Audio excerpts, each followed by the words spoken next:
How you doing, brother?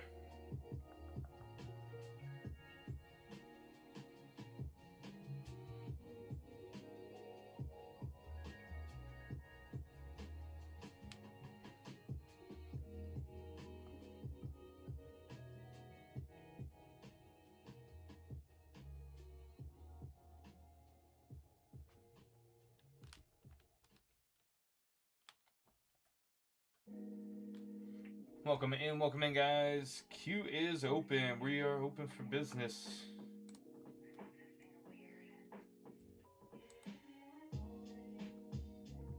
What's up, just another guy?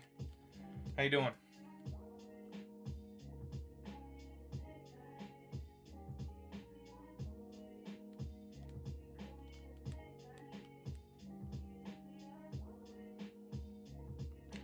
Not too bad, man. Not too bad. We're over halfway through the week, so, you know.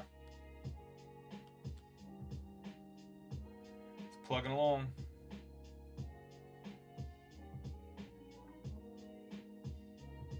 What's up, Levi?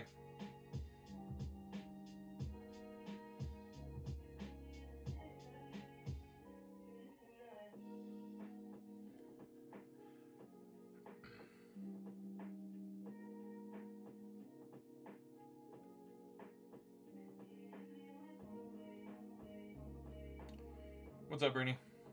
Welcome in, everybody. Hope y'all are having a great week so far. Weekend's just around the corner here.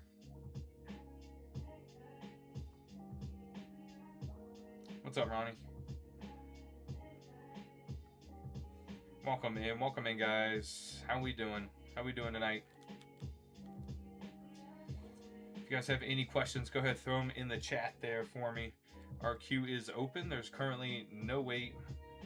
Anything in the shop can be ripped live or sent sealed, and we ship out next business day, guys. So,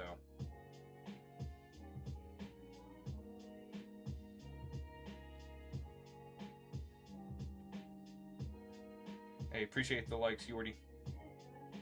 Welcome in, guys. What's up, Luis River? How we doing?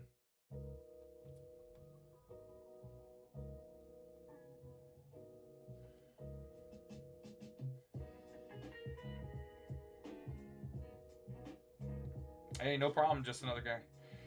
We try to get it out. I try to get it to you guys as fast as possible. Usually, that as long as I can drop it off in the morning, like the day after, it usually gets out pretty quick. What's up, Vicky? How's it going, Hunter? Welcome in. Appreciate the likes, brother. Welcome in, guys.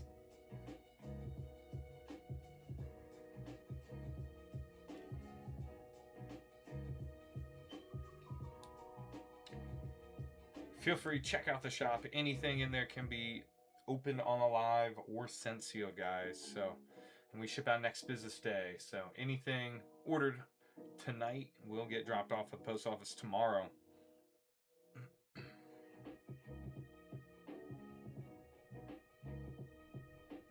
What's up, Silk?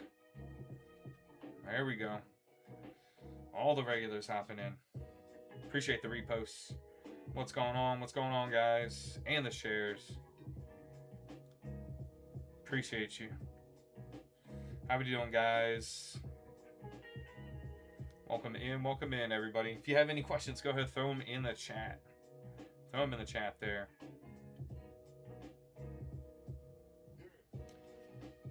Doing well, doing well. How about you, Silk? You know, halfway through the week. Or over halfway through, I should say. Alright, we got Mountain hopping in. We got 5 Abyss Eye. Let's see, 1, 2, 3, 4, 5. We've got 3 Chaos Rising. 1, 2, 3. And 3 Perfect Order.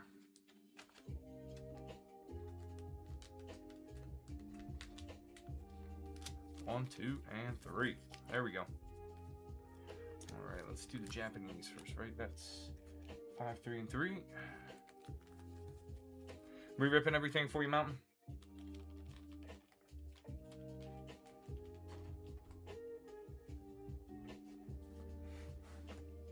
Welcome in, everybody. If you are new, go ahead and hit that follow button for me. Catch us anytime we go live. Our normal schedule's Sunday, Monday, Wednesday, and Thursday. All right, Mountain. Let's go ahead. Move these. Good luck, brother. Appreciate the follow, Charlie.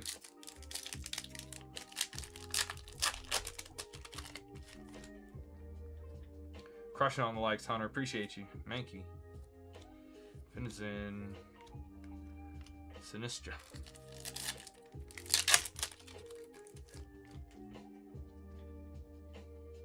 Poplio.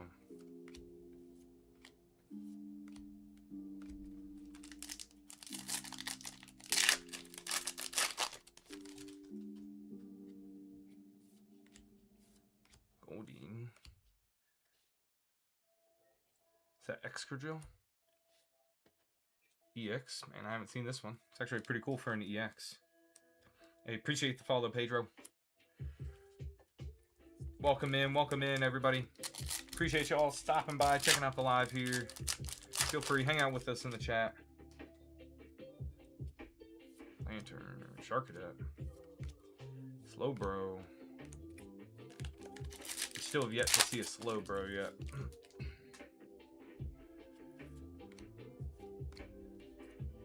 Dark Bell. Alright, last one on the Abyss Eye. Litwick. Primate. Skarmory. Damn! It is the SAR Morpeko. Let's go, Mountain. Let's go. Sheesh.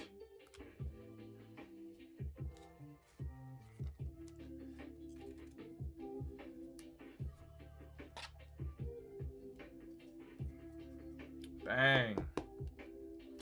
Now that's last pack magic. I hadn't even seen this card yet.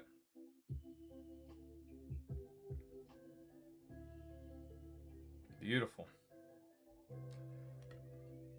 Nice hit. All right, we got perfect order here.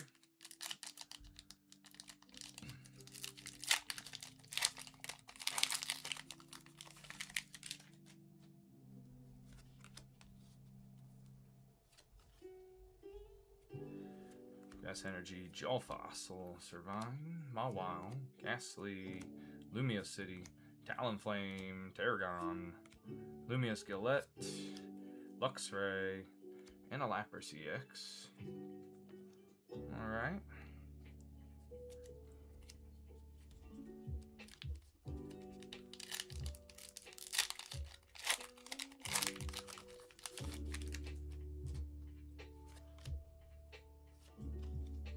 Welcome in, everybody. Lightning Energy, Nose Pass, Shovel, Snivy, Seal, Turtonator, Judge, Volcanion, Seal, Rocky Energy, and Tyrantrum. Alright, last one of perfect order here.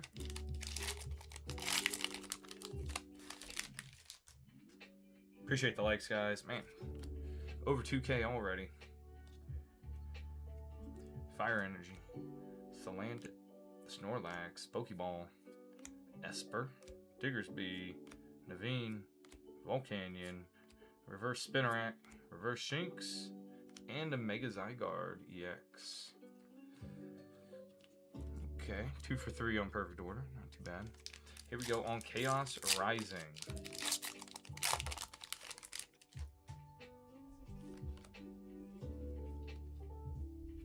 Psychic Energy, Weedle, Golbat, Bergmite, Esper, Deoxys, Special Red Card, Avalugg, Ninetales Reverse, Delibird Reverse, and the Mega Dragolge EX.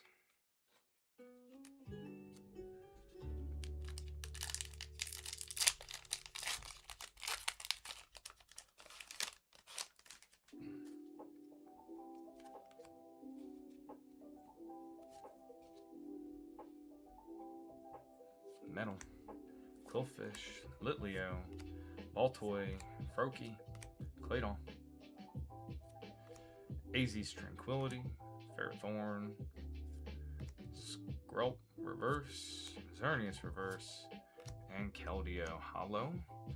Alright, last pack magic for you. Chaos Rising here.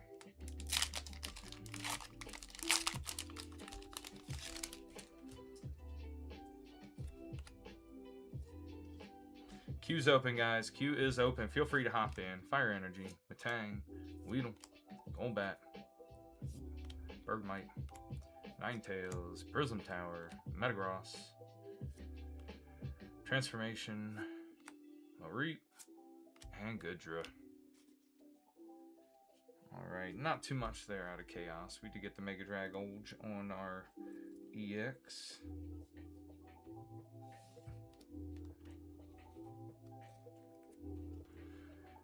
The Mega Dragolge, Mega Zygarde, Lapras EX. I believe it's Excadrill here. And our big hit out of Abyss Eye, the Morpeko SAR.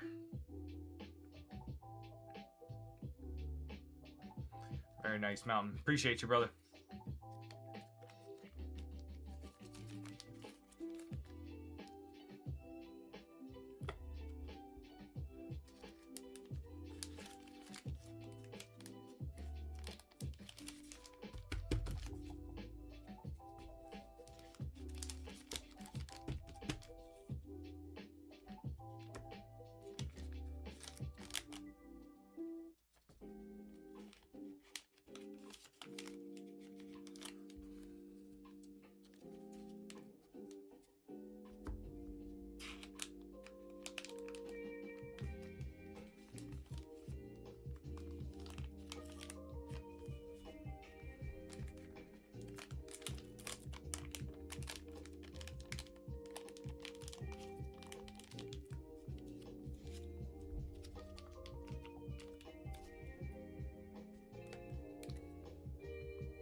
All right, great way to start it off tonight. Appreciate you, Mountain. All right, guys, we're caught up on the queue. Feel free to hop in. Let me know if y'all have any questions about anything in the shop there. We should be getting our Chinese restock very shortly here. It was sent out earlier this week.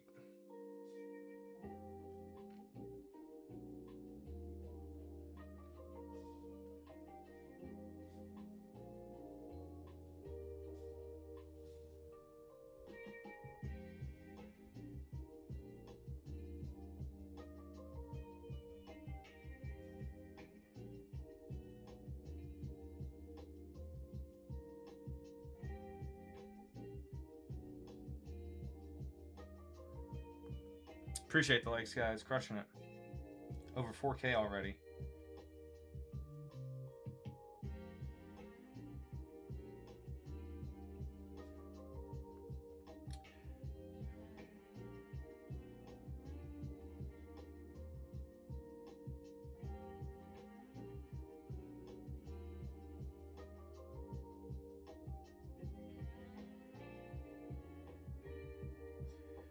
So it looks like the our Chinese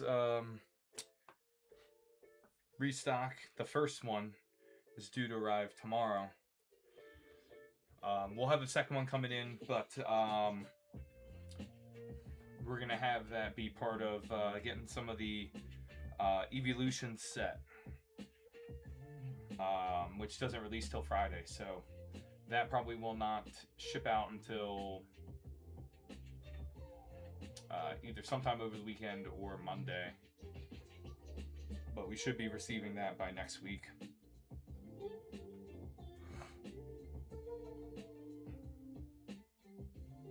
What's up, Zach? Welcome in, guys. Crushing likes.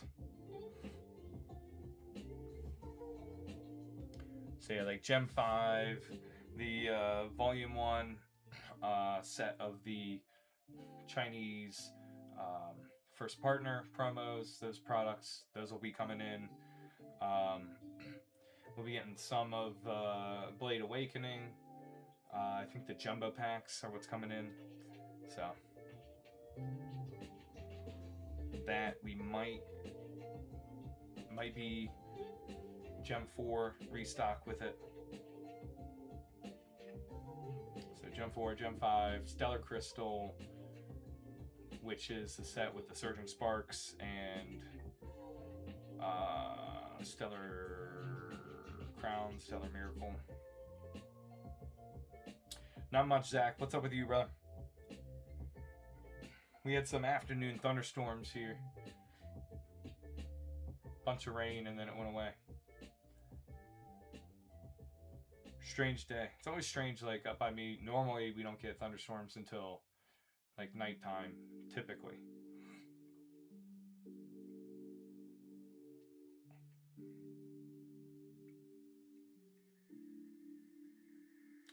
Yeah, it's temperatures ramping up out here too. So it's like nasty humid after the storms and the rain.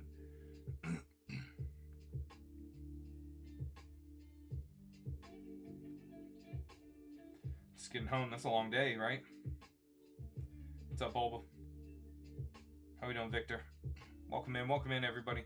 If y'all have any questions about the shop or anything, anything we got going on, go ahead, throw it in the chat. Don't be shy.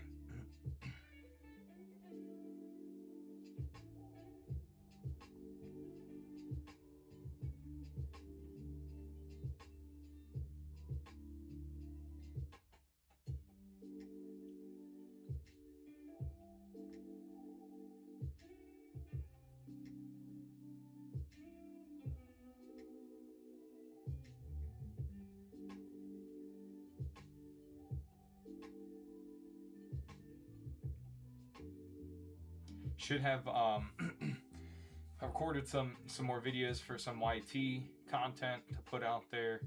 I just did a little bit of, you know, the very minimal editing. Most of my stuff, if you ever watch it, guys, very minimal editing, to be honest. You know, it's not going to be some large production or anything like that. You know, I just got myself here. I don't have anybody else edit or anything like that. And, you know, meanwhile doing all the other stuff like the 9 to 5 and going to the gym, all that kind of stuff. So, just got to finish up some parts of that. Then we'll get those scheduled, and you'll see those being uploaded soon. So I'm hoping to get them done tonight. And then it's 3 of them, so I'll probably schedule it to come out one Thursday, one Friday, and one Saturday morning.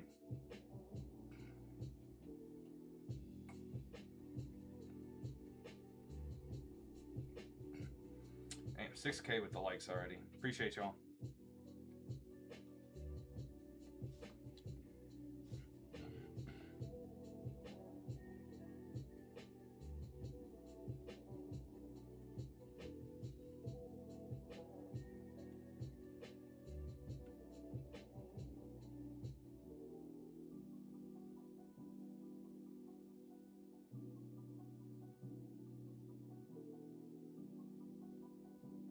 Alright, we got Mountain hopping back in.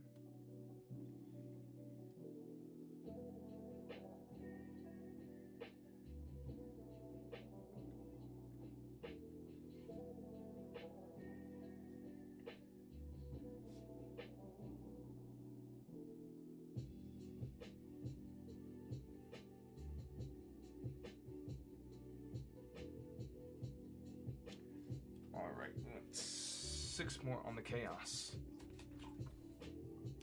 1, 2, 3, 4, 5.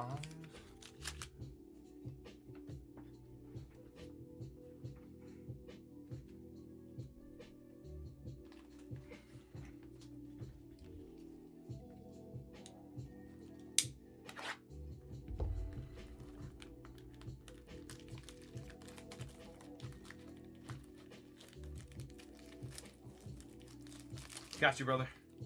We ripping everything. I got you for 6 Chaos Rising and 6 more Abyss Eye.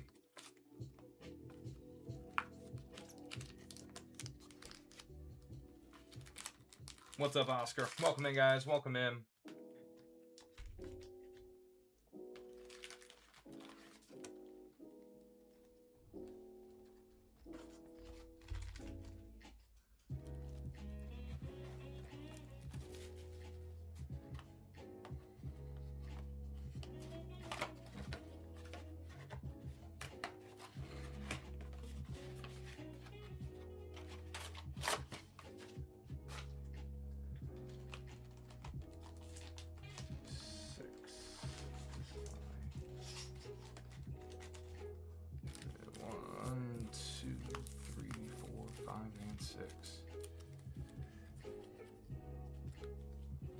Alright, you ready, Mountain?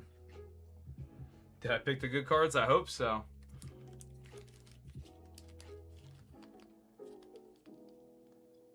Six Chaos, 6 Abyss Eye. Alright.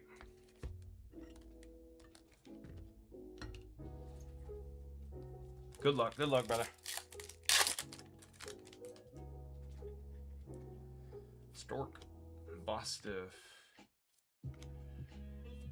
Rhydon, Evil. Or no, that's Miraidon, right? Purple one's Miraidon. Litwick. Infernape.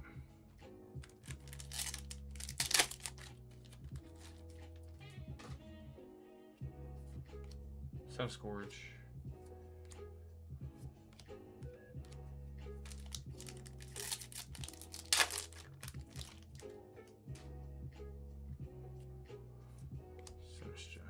Chicken, Charge Bug.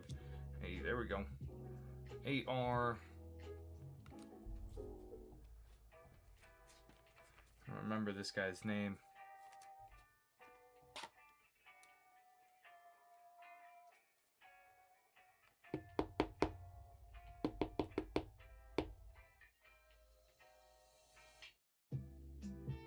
It's cool one with the electricity and all that going through. Very nice. A couple more on Abyss Eye here.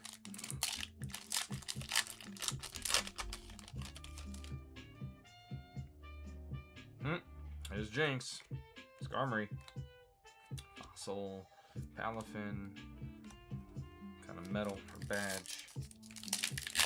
Last pack on Abyss Eye. Chargadat. Lightning Energy and Slowbro. Alright, Chaos Rising here. Let's see that Greninja.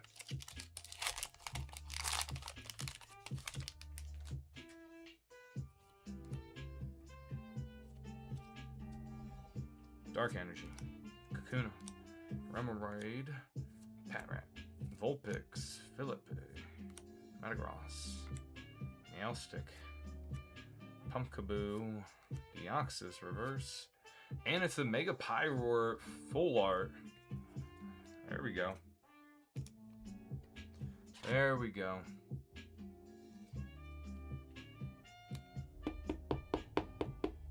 What's up, Justice? Welcome in, welcome in.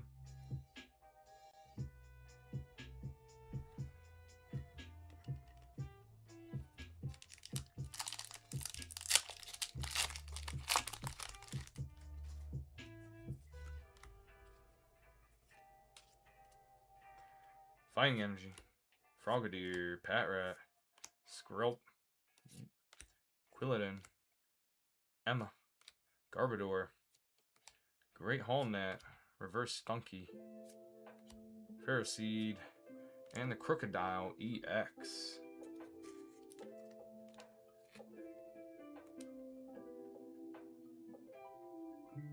Very nice.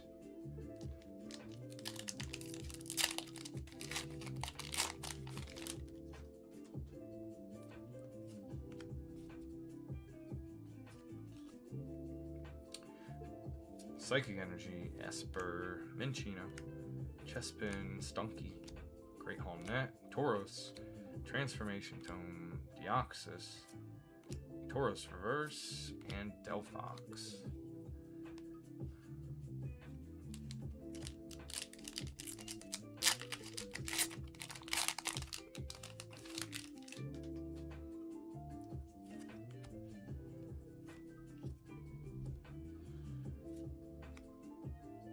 Metal Energy, Phantom, Brixen, Marie, Donphan, Deoxys, Prism Tower, Ninetales, Gumi,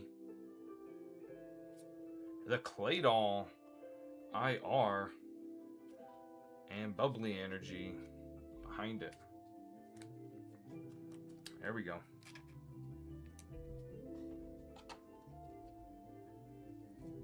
Very nice illustration rare there. Yeah, this Chaos Rising set, this chunk's treating us better. Full art and IR already. Got 2 more.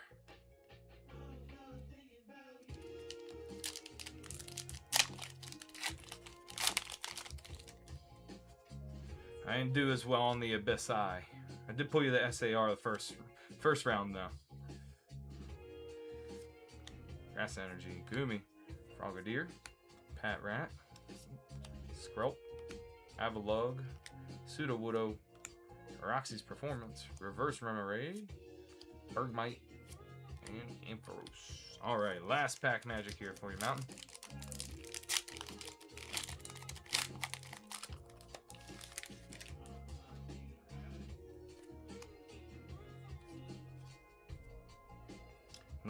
Lightning Energy, Wimpod, Trubbish, Fennekin, Pumpkaboo, Golisopod, Roxy's Performance, Deoxys, Ho-Oh Reverse, Crobat Reverse. Man, you got 2 rares on the reverses there. And it's the full art Prism Tower. So a pretty good run there on the Chaos Rising. We got 1 EX, 2 full arts, and an illustration rare. Let's see.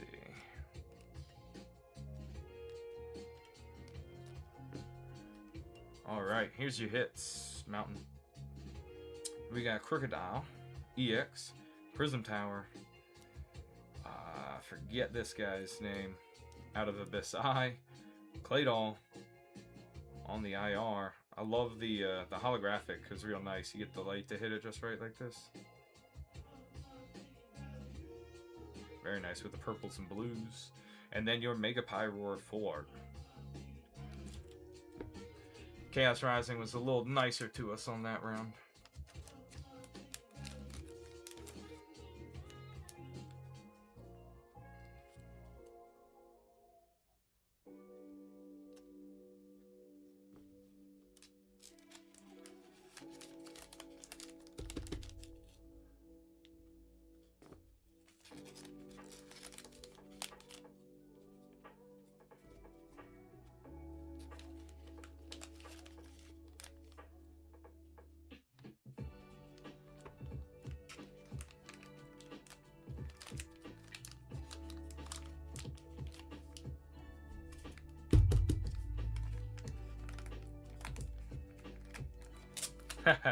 No worries, man.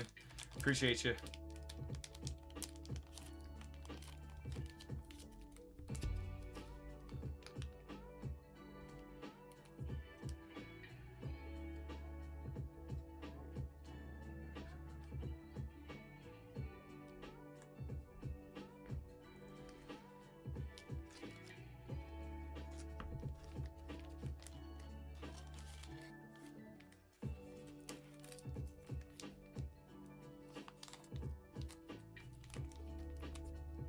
What's up, Charlie? All right, guys, we are caught up, I believe. Let me double check, refresh.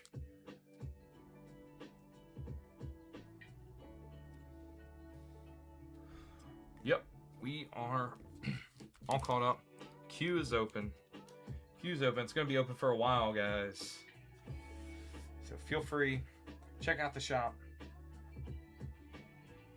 Let me know if you all have any questions.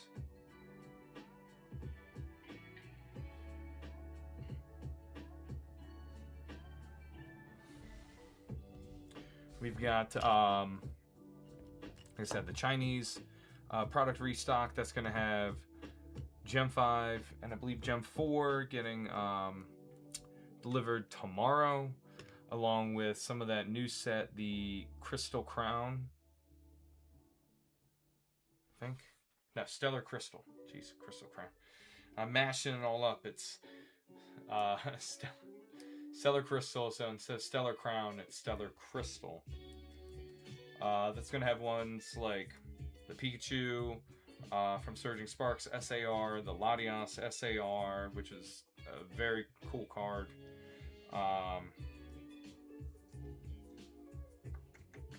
Let's see, what else? It'll have the Terapagos SAR. A lot of good stuff available in that set, so hopefully we get to open some of that tomorrow night when it gets delivered.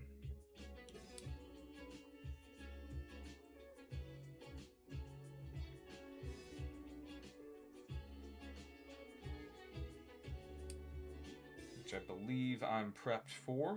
Just need to actually get the physical product. I've already drafted up the new listings, all that good stuff.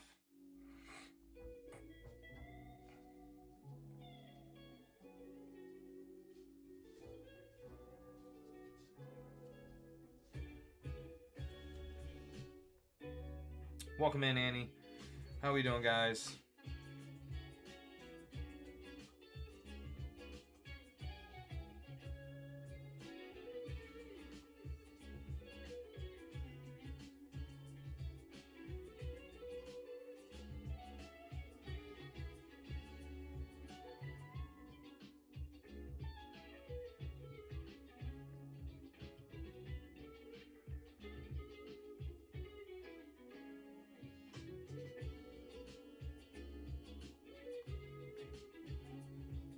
What's up, Jake? How we doing? How we doing, everybody?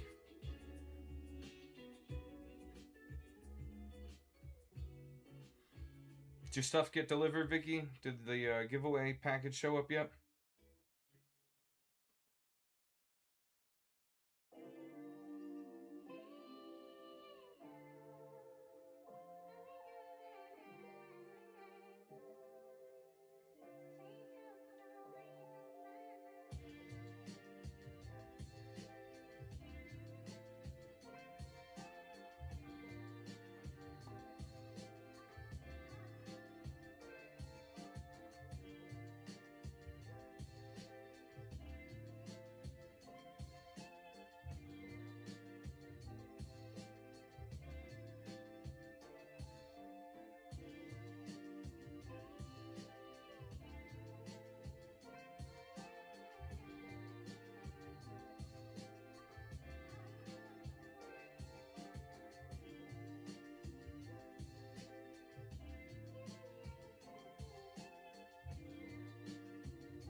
Appreciate the like, Silk. What's going on, everybody? How we doing tonight? How's everybody's week going?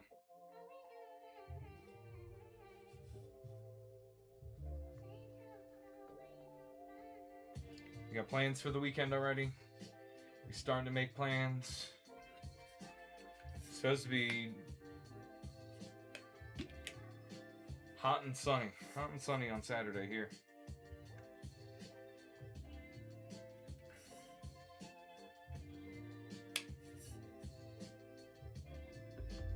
Yeah, I hear you. So it's been kind of a weird week for me. I've had some stuff like the way it's kind of been blocked out, like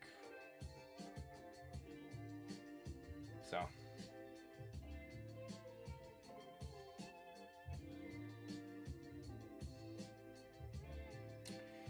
So Silk, I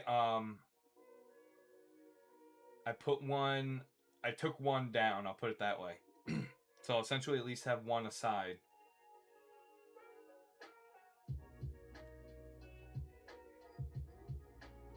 So I know you said you were looking to get a box, so.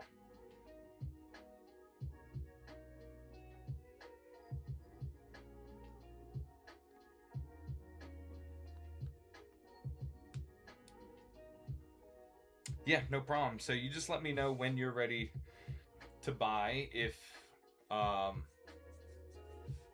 you know, if it's already in stock there, then that's totally fine, and then I'll just add it back later. But if it says out of stock, just let me know, and then I can manually update the next time, or when you're ready.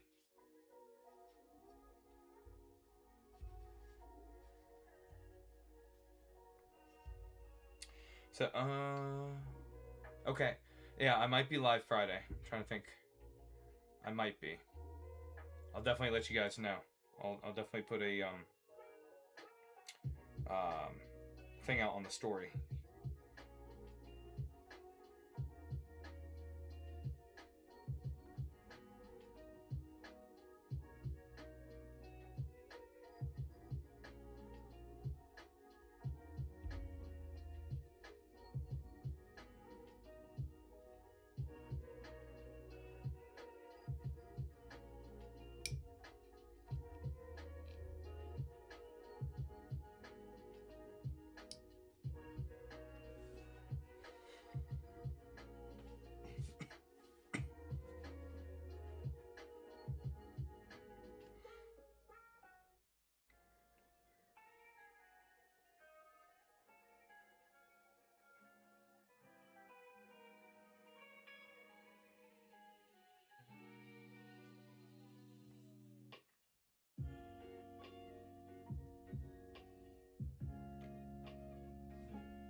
What's up, Dakota?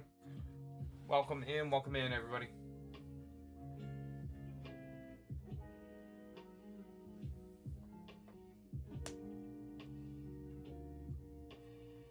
How you doing?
If you guys are just joining us, I mentioned earlier, I've got some videos that we'll be posting up to the YT channel.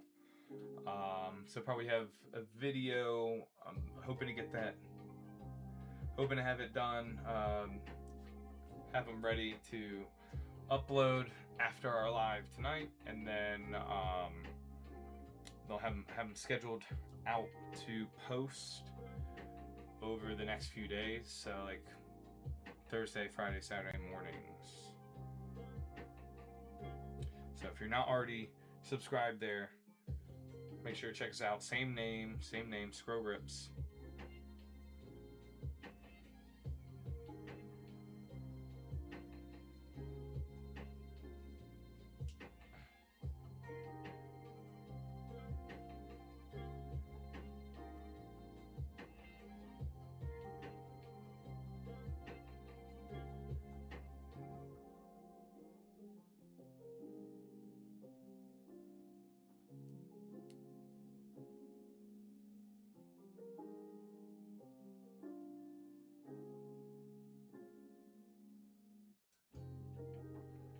With the new Chinese stuff, Silk.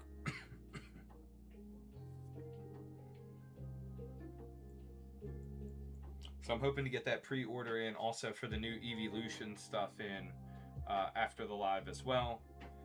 I got quoted the prices. We'll be doing probably about a case of the booster boxes for it, and then a case of the tins.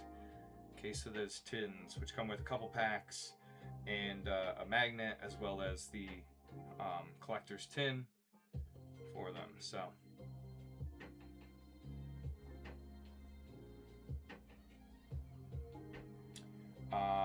I have not seen any other updates on the Chinese supplier side about what's it, the essentially like their UPC.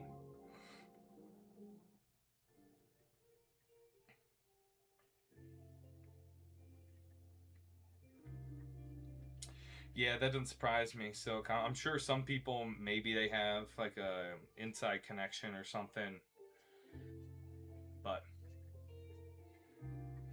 I'll be getting them essentially as soon as I can by pre-ordering it. But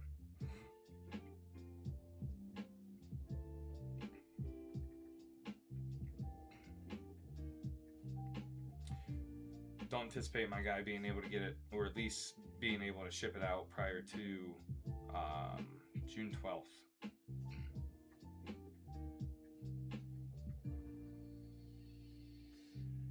Hey, I appreciate that. So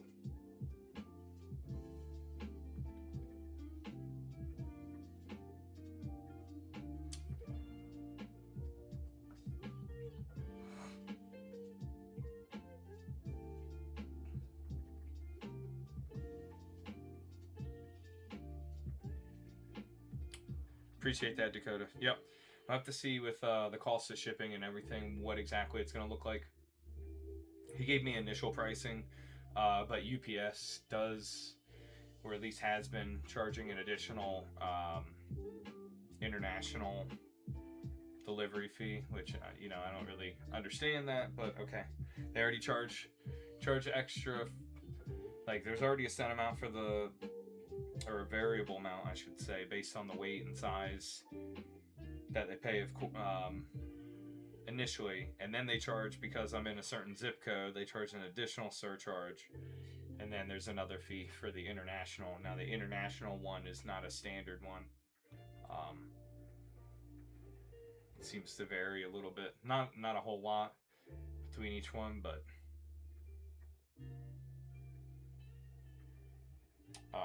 I just saw what the pricing was for the shipment we're supposed to be getting delivered tomorrow, so I gotta pay that fee after the live as well.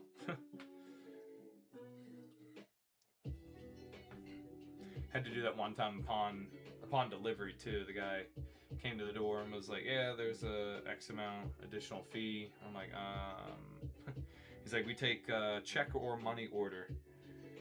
I'm probably one of the few people my age that actually still has a checkbook that I rarely ever use, but I still have it. So I could pay that, but everybody else is like, check, like I don't have a check, and then in order to get a money order, you know, that's not exactly quick either, so.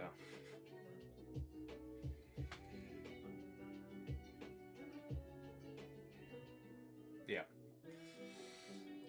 Yeah, I don't think I've had to order more checks in ever.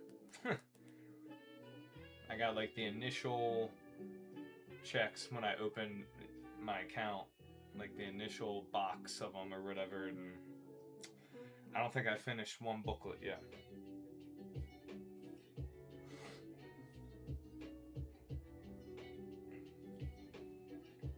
It's funny, I forget, like, forgotten about how, like, every time we went to the grocery store, would always see, you know, mom or dad writing a check at the register, and now you don't see that, like, ever. I can't remember last time I saw somebody write a check at the grocery store. Banks change companies 3 times, so every time they send me new checks with their new name.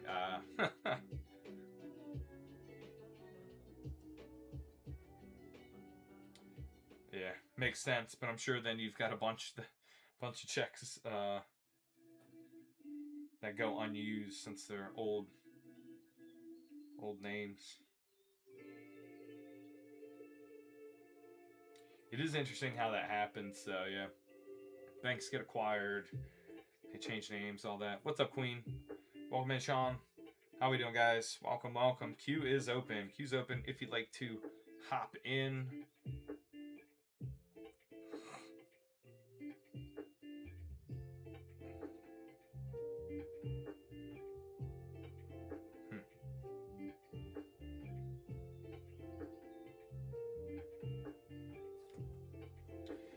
Yeah, I don't know too much about how that works, but I do know, you know, when you got companies like Wells Fargo and all that, they will purchase or buy out, you know, smaller companies if they want to expand, right? So they'll buy out smaller banks, and then that way those like locations and all that kind of stuff and the accounts and all that are already set up.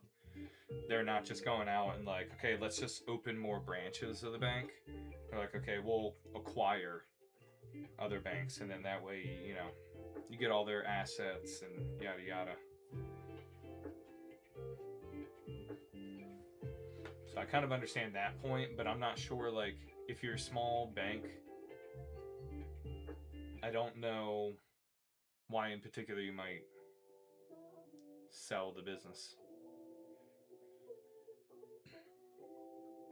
Yep. Yeah, I mean, you had, oh man, what was it? They're like Wachovias and all that. I don't think Wachovia exists anymore. I think that was one of the casualties of the 2008, you know, crisis. But yeah, you would have like small banks that were essentially really small branches, maybe one of like a handful in your area, and then all of a sudden, you know, they're under new ownership. They're like Bank of America or Citigroup or something like that. So.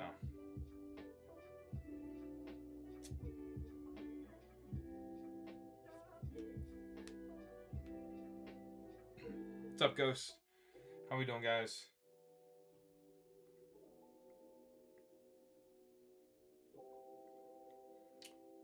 So the YT content, guys, just a little, I guess, preview teaser.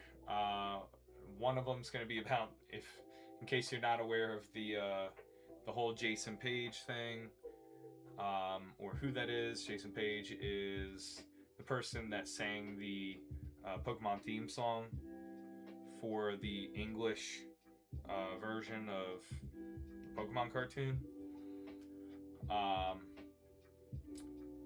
And some stuff that's been going on just around the hobby, some, you know, some card conventions with that.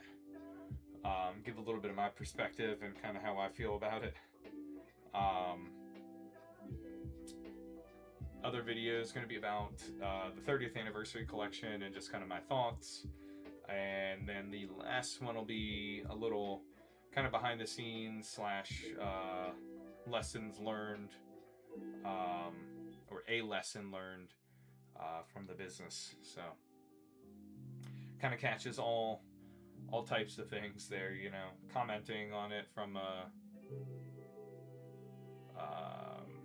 you know, current events going on, and then as a collector kind of side from looking at the 30th anniversary set, and then from the business side. So those will be 3 different videos. I think the longest one's like 10 minutes, so they're not too long.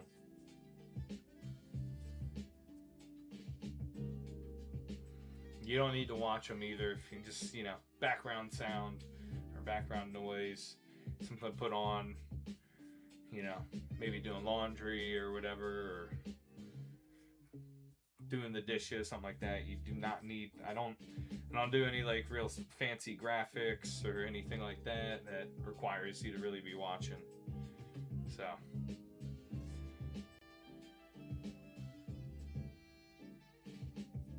maybe one day I'll learn how to do a bunch of that stuff, but I pretty much know the basics.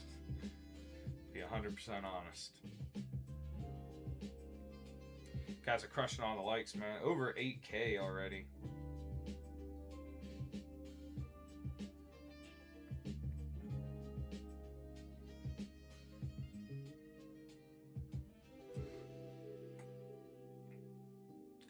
YT Silk. YT. Tubes. Same name.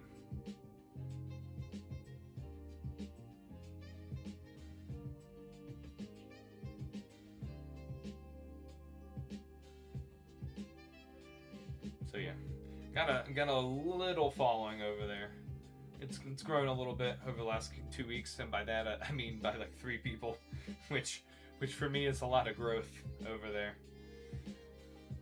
I got the very last video that I posted has a cool 0 views.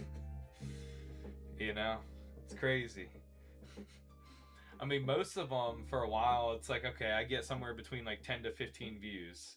And then this last one, goose egg. Nada. I was like, dang, that's crazy. And at this point, I think it's been like 2.5, maybe 3 weeks. I'm trying to be more consistent with getting stuff on there. I should have recorded them last week, honestly, but instead I was going live. You know, I did the lives all the way through Friday. So between lives and packing up orders and all that good stuff, I didn't have much time to sit down and actually record. I was also, at that point, like when I came back from a vacation, I was kind of having like a mental block of things that I should, you know, topics that might be worthwhile making videos about. I'll be honest, the identity for the channel kind of goes back and forth. Like it has tidbits about like the business stuff, and then it'll have I'd say the majority of it's more so from like a collector standpoint, and whether it be commentary on, you know, crazy stuff going on or new sets releasing and all that. So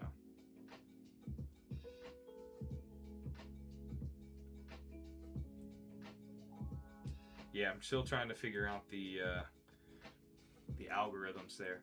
Like I'll post like some of the clips that I post on here, like on TikTok. I'll post those clips also to YT, and sometimes they'll like, you know, surge up to like just about 1,000 views pretty quick, and then get no additional growth like ever again. We'll have like 1,000 within 2 days, and then nothing else. But the last 2, one was just under 1,000, and then the last one was, I haven't checked it again, but the last one was like 280 or something. Like this steep drop off. So not sure what's going on. So maybe it was just too much time in between posts. I don't know.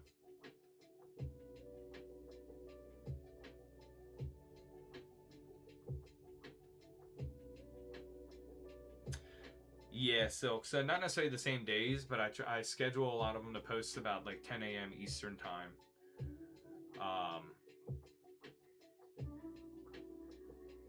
So I don't know. Maybe I should try posting them at a different time.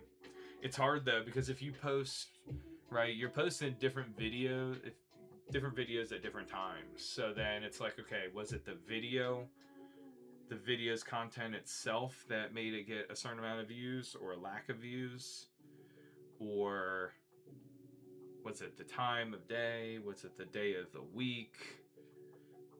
So hard to figure out. A lot of it's like trial and error, except you know, they can change up the algorithms on you, and then you have to totally relearn it. We'll make some tweak.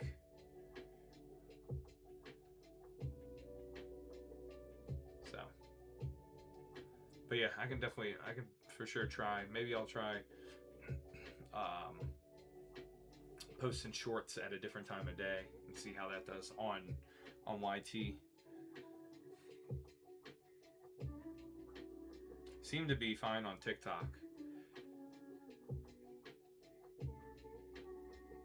Schedule it for the same time.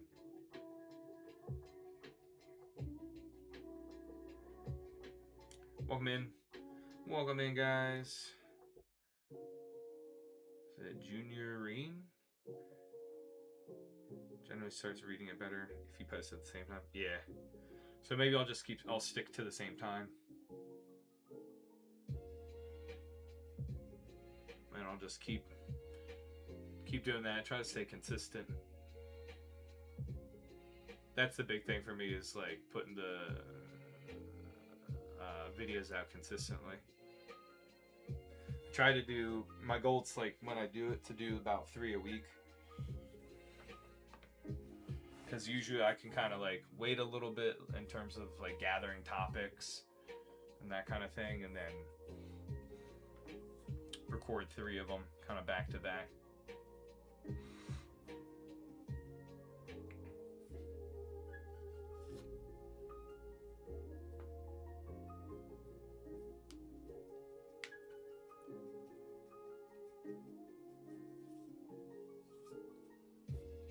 What's up, that boy?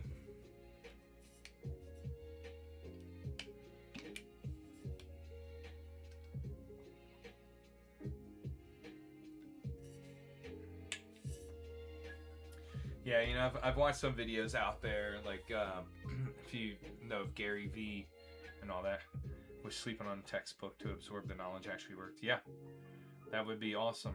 Yeah, osmosis learning. What are you studying for?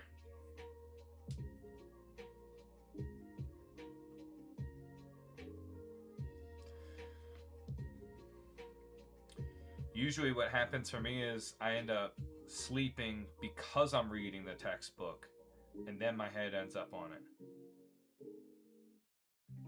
Went back to school, get vet tech license. Very nice. There you go.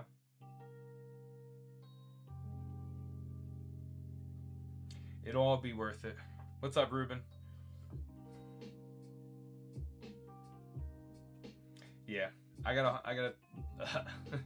That's kind of a thing with me.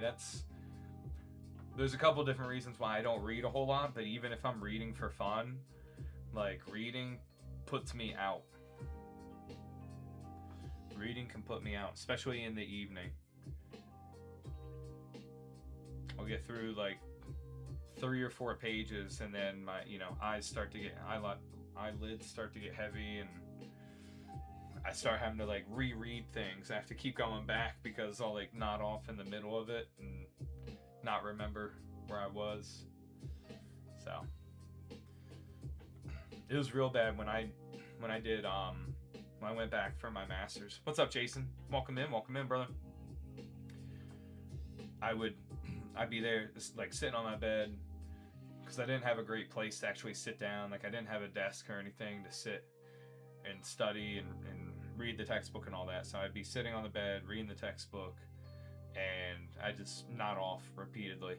Sometimes I might have the textbook on like the Kindle or something like that, and same thing.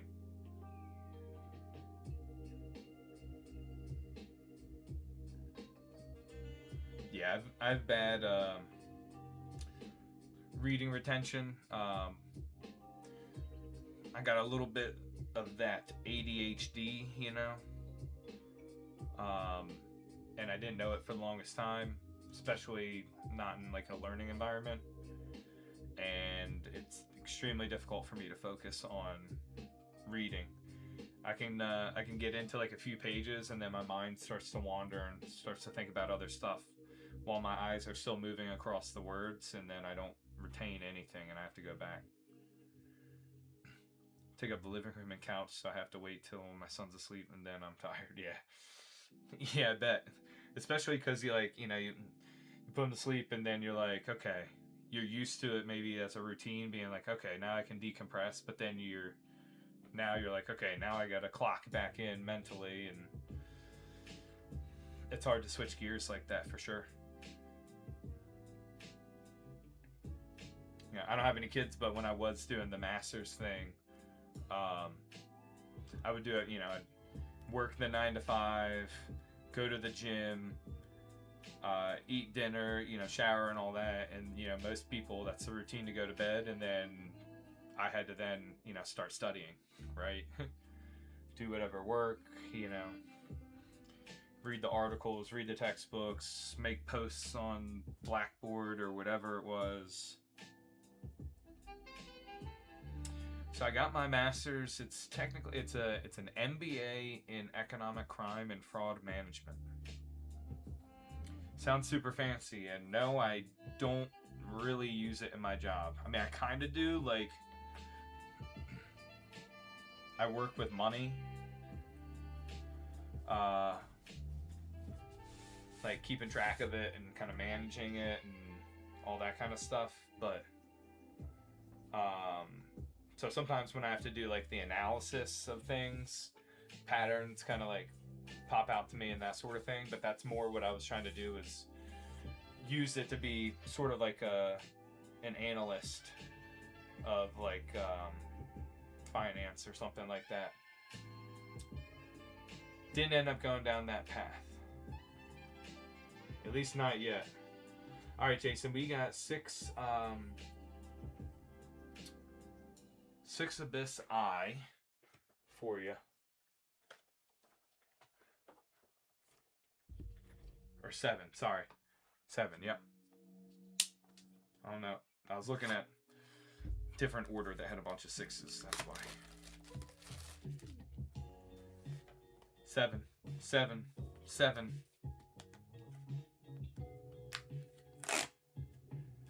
Anybody know the show Friends?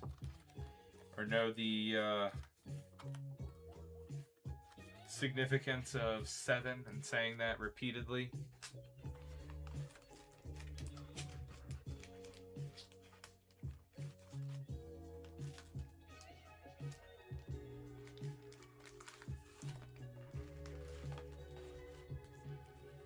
You're bad for what?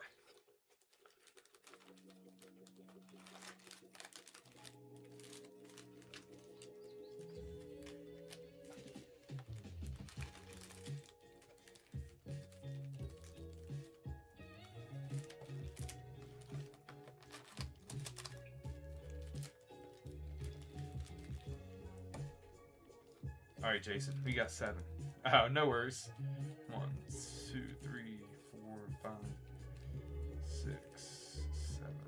I know sometimes there's like a delay and whatnot between the video, maybe in the audio, and when you guys are typing.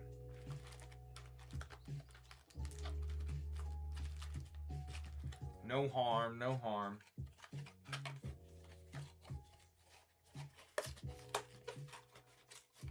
Plus, I said the wrong thing in the first place. Not gonna hold that against you. What's up, Paul?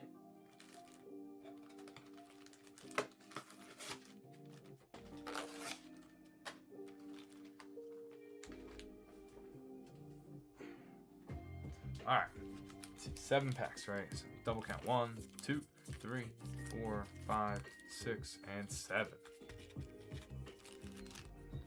Not too much, brother. We're chilling. How about you? All right, Jason. We ready?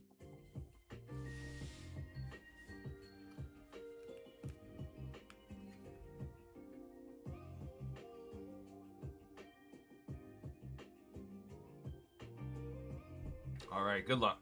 Good luck, Jason. A little bit earlier, we pulled the Morpeko SAR for Mountain. Hopefully, we pull you something good, too. Hey, we pulled this one earlier for him as well. I think it's Excadrill, right? Could be wrong.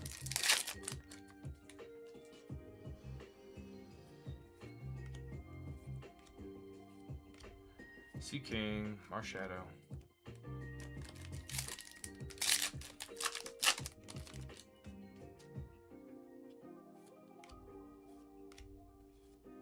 Toucan Sam.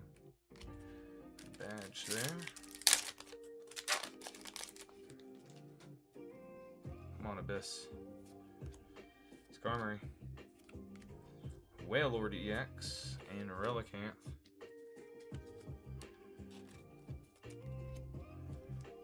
Three more here.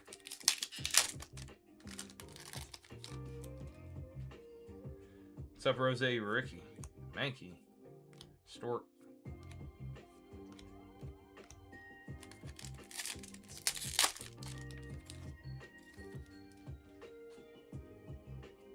Venison. Primate. Palafin. Banette. Last pack magic here for you.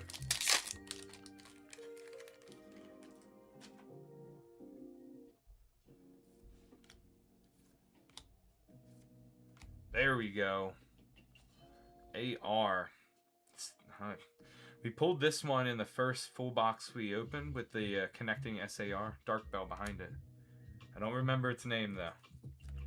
This is a sick artwork though.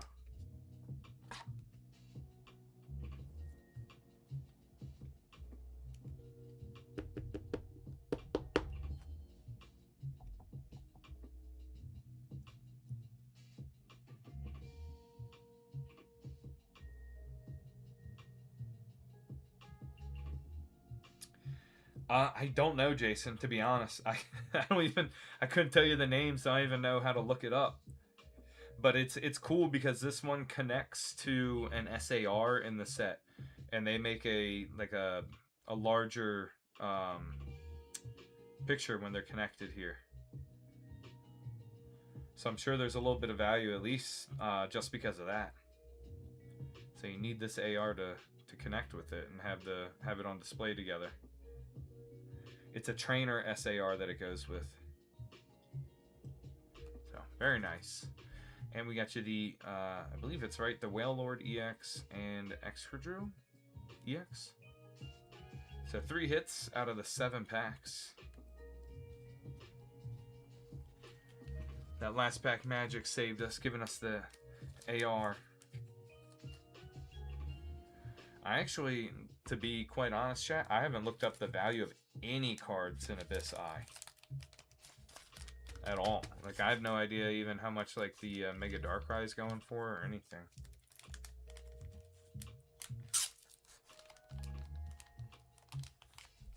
I just thought of that now.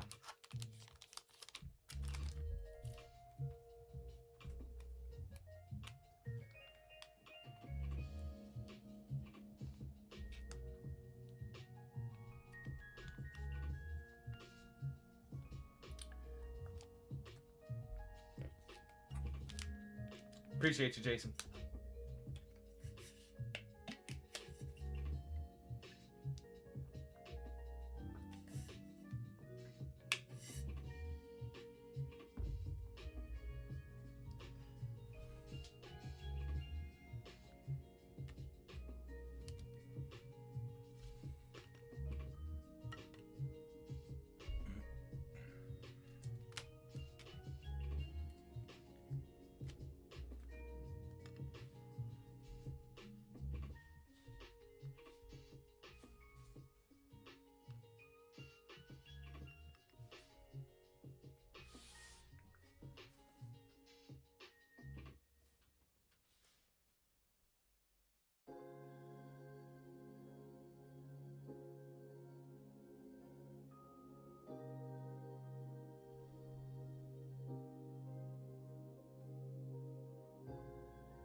Appreciate the follow, Alicia.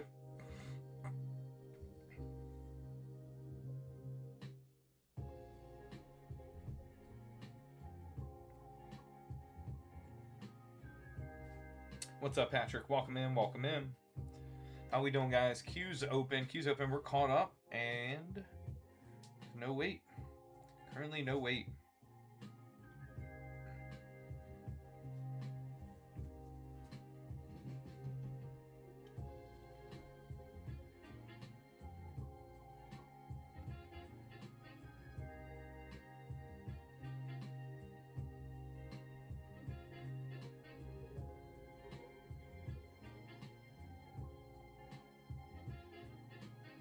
What's up, Johnny Palms? $4 card.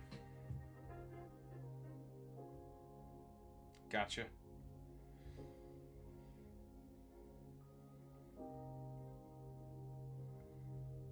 Not too bad for a Japanese AR that's currently in print.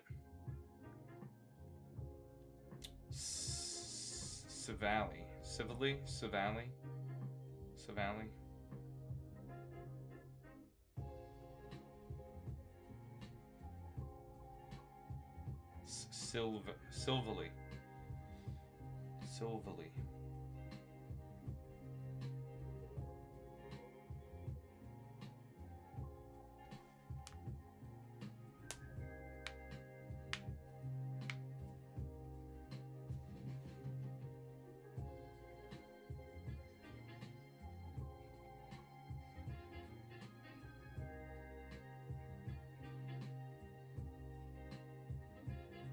Gotcha. No worries. Autocorrect, man.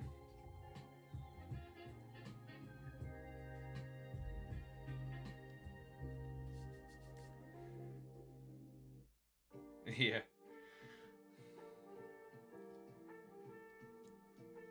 Yeah, I don't put them up there too much. Figured it's been a while, so I pop them up there.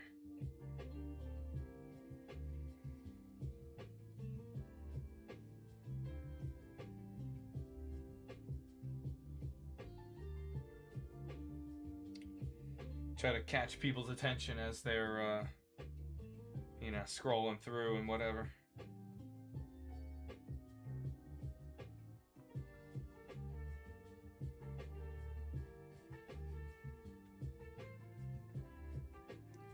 Were you here, Dakota? We pulled it out of the Korean Inferno for Jay Doozy.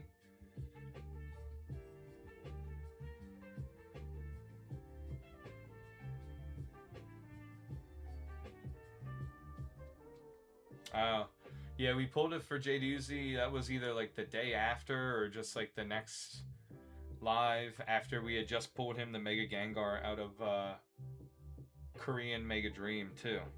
So he got the SAR Mega Gengar and then hit the Mega Charizard out of Korean Inferno. So he had 2 massive hits in a span of like 3 days.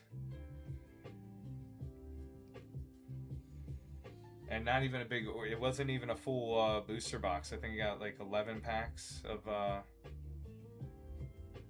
Inferno.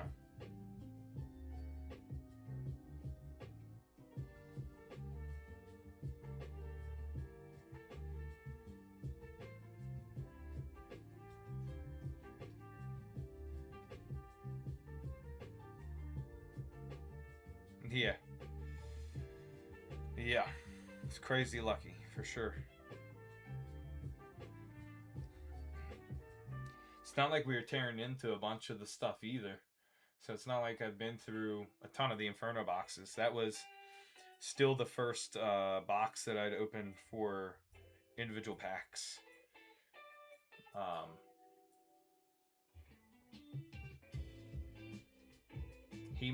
His order might have been the first order for the packs, so.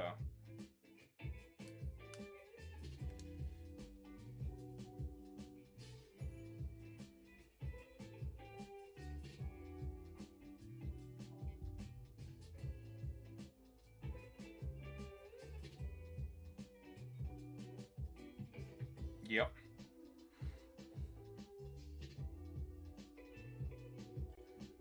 Yeah, the clip should be out there on our profile here. What's up, Typical? So if you need a break from the homework.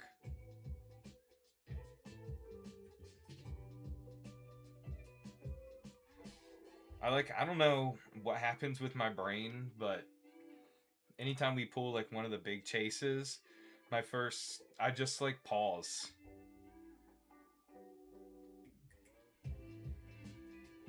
Yes. Yep, Typical. These are just part of the PC.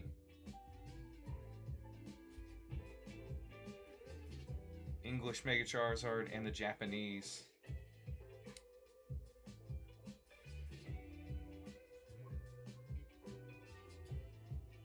Yeah, like, takes a second for my brain to be like, bruh, that's the big one.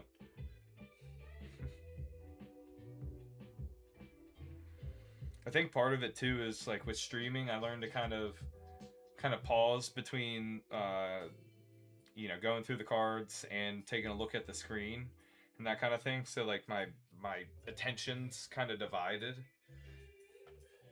Because somebody commented, I think on might have been here on TikTok on the clip, and I'm just like, yeah, most of the time I'm just in shock. So like I pause, and then it's not really in my nature to do like a gratuitous overhyping like freak out type of thing. Like, it's awesome, don't get me wrong, but I'm not gonna like hoot and holler and all that kind of stuff.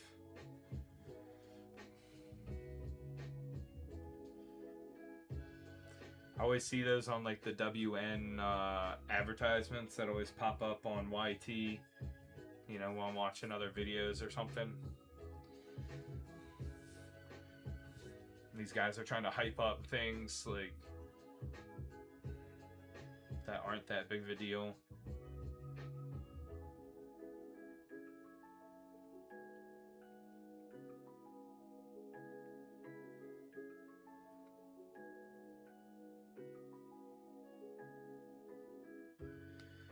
Yeah, you never know. Typical. You never know. The Japanese one took me forever to pull. I went. I was like 12 booster boxes deep on Inferno X Japanese. So I don't think it's paid for itself yet in terms of the value of the cards. So, however, I did do only one booster box of Phantasmal and hit it. So, yep, that's what I'm hoping. I had toyed with the idea for a while of whether I was going to grade them or not, and then, you know, all the stuff going on with PSA, the increase in prices, the longer timelines, all that kind of stuff. Yeah, I would say for sure. For sure, I paid less, especially for the English one. Yeah, I just did the one booster box and got very lucky. Yeah, PSA is crazy right now. You know, not accepting. I might make a short clip on that and post on socials and see how it does. But yeah, PSA, you know, putting, you know, bulk submissions on hold, increasing the prices, all this kind of stuff. It's, I mean, you can see the writing on the wall. Like PSA, you know, having all these delays. I don't really understand maybe what's causing such a large influx compared to the volume of what they've had before.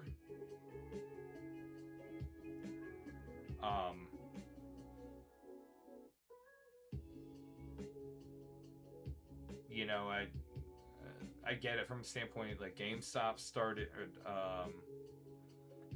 doing submissions, right? You could do it through them, which made it way more accessible for a lot of people.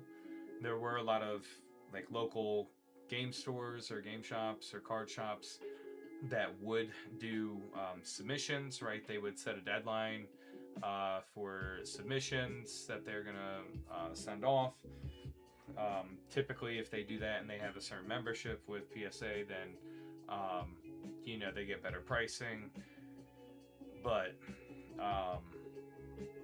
not everybody has an LGS like that around them. A GameStop might be more accessible. People are sending cards that are worth 30 cents to get graded and regular EX. Yeah. Well, actually, so that brings actually a good point. So then that brings me to like, all these people doing, you know, these mystery slabs, that kind of thing. That's probably a huge increase in the volume. You know, I feel like it's almost every day you've got a new company out there that's doing these virtual mystery slabs, right? And so, you know, in order for them not to get jammed up, they need to have those cards. They need to have them actually graded. Yeah, the GameStop Power Packs. So yeah, you got that on a large one. You've got all these. You got companies before GameStop and these virtual ones. You've had companies that do what also get referred to as like repacks. In like the sports cards world, I don't know if anybody in trading cards refers to it as that, but it's the same idea. It's like it's a mystery, right? They have like a set floor of the value of the cards in there, and then it can be up to, you know, whatever type value. And then, you know, typically if it's like a floor value of 30, the slab costs like 100, you know, and it's a mystery slab deal. I personally don't like it. It's a super big risk. I'm not a huge slab fan in general either. Yeah, super low chance. Um, but you've seen a lot of companies now that had started that. If you've ever heard of the company Finite, on one of the streams I watch, they do like singles, like raw ungraded singles that are supposed to be at least in, you know, near mint condition. What's up, Matthew? Um, and so I think that's a cool alternative because it's not nearly as expensive to get into it. But Finite was doing the slabs, and they had like several different tiers, which means, you know, they cost, you know, the higher they cost, the higher the floor and the higher the ceiling. Yeah, the singles I think are better as well. I think there's just better value there. You know, the singles, you don't have the cost of grading, you don't have the time of grading. You know, they're raw singles like that are easier to source than slabs. But yeah, it's all these companies doing that. But Finite stopped doing the slabs, and I don't blame them. I mean, between if they were doing any of the grading themselves, between the lead time on getting them back, getting submissions back, and then how much the value of those cards could change, puts a huge wrinkle into your business model. And then on top of it, the slabs, trying to source them if they're just buying them. If you're just collecting them, you don't really care for the price or a grade 10 perfection. Exactly. Like, I have a bunch of cards that I'm fine with it being a little towards like the lightly played side, so that I could get it for less. Especially like, I bought a handful of like Japanese vintage cards, like Blaine's Arcanine, and it might have been like Blaine's Moltres, I think I got, and like Giovanni's Gyarados and all that in Japanese. Like, I just like the look of the Japanese vintage even more. So, like, you could pick those up, and because a lot of those sets were like guaranteed hollows per pack, a lot of those cards aren't very expensive. I think I picked up Rocket's Mewtwo as well in Japanese. You know, being a big Mewtwo fan, and the English version of Rocket's Mewtwo, like in a near mint condition, was just like way too expensive. Way more affordable in Japanese, so that was an option. It's a good alternative, but I don't need it slabbed. I don't plan on submitting them. I did submit a couple things when I did a submission. It was a collection that I had bought through an auction, and this was like right before everything with Pokemon like really, really took off. Everything I get goes in my son's binder for him, so neither one of us are looking at centering. Yeah. Yeah, man, that's the thing. If you like the artwork, you like that type of Pokemon, you know, whatever it might be, there's plenty of reasons to collect them other than like wanting it to be the most valuable thing.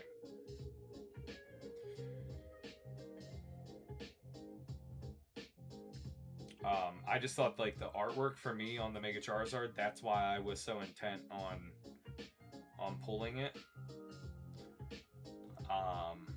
I just thought the artwork was crazy. So, what's up, Dare Bear? So that's why I chased that. But I mean, slabbing it, obviously, I could like 3 times the value if I, got it graded and it comes in at a 10. But too much stuff going on with PSA right now. I don't trust putting my card that's already that valuable in the mail. I've heard too many things about,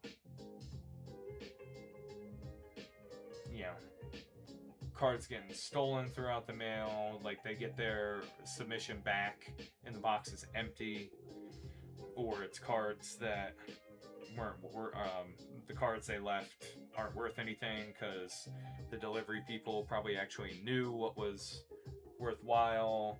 They probably knew. I don't know if PSA puts a label or what their return thing looks like on them, but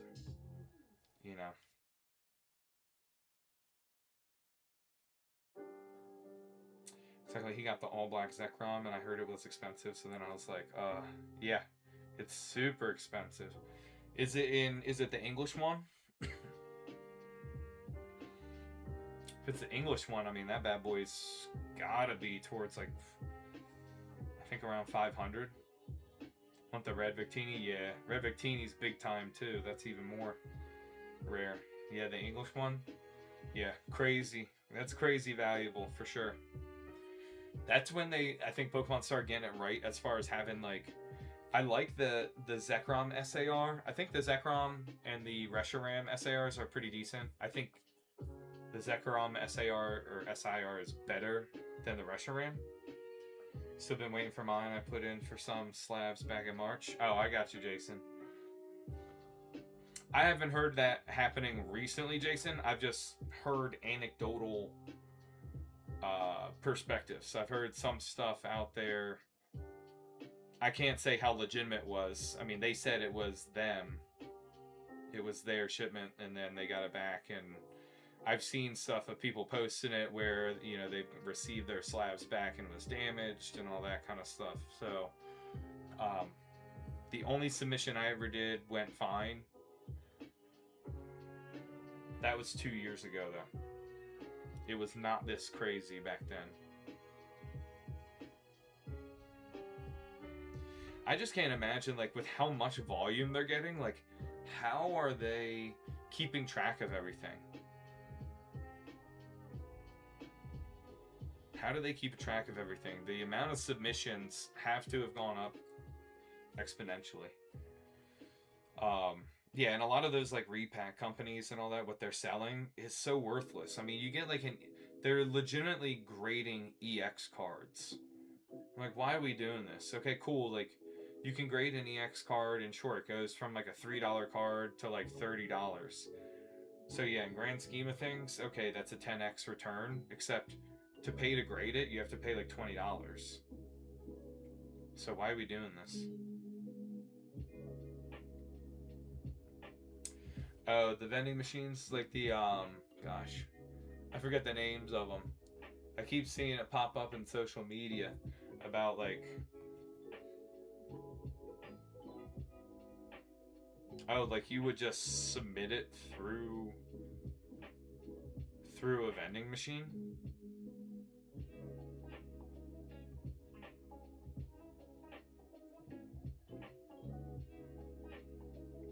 I thought you were talking about a different one that was like a company that sold like the graded cards, like mystery slabs, and then they had big time like vintage grails and that kind of stuff in there and would make posts about it. I haven't heard about one where you can like submit a card to be graded in a vending machine. Yeah, I haven't heard of that one. That's interesting. That is interesting. I mean, to an extent, it takes the human element out of it. I mean, I'm super skeptical of GameStop employees. I got to be honest. I mean, even before all the Pokemon stuff happened, I was always skeptical about them. You know, you just it happens with any business, but you know, you have potential to have people, you know, give in to temptation, right? They see cards that are of very high value coming in, and I just, it's not even necessarily maybe them taking it or something and then saying like it got misplaced or something like that, which would be absolutely insane. Um, but it's more so I don't trust them like handling the cards with really good care. Um, you know, or potentially, I know it's kind of like a conspiracy theory deal to say like, oh well, they possibly like switching them out and all this kind of stuff. You know, depending on the card, it could be pretty rare, and I highly doubt that they just have one of those cards, right, that you're submitting on hand that's in lesser condition to swap in and then take yours that might be in better condition. I mean, that would be super. That would be like very rare. That seems kind of far fetched to me. No pun intended. With you know far fetched Pokemon, but it just seems kind of crazy to me. Yep, we'll be live again tomorrow night, Dakota. Good luck. Good luck on your quiz.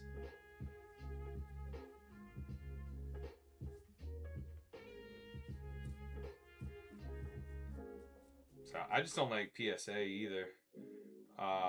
You know, I've heard stuff about them damaging cards and then not making it right. Where they think they're making it right, but in reality, they're like super lowballing the value of the card. What's up, Xander? All the AI things happening now, I can't believe that it can't be used to determine condition. So there is tag. I think tag uses it or uses a variation. It uses AI. There's always been a lot of skepticism behind that as well.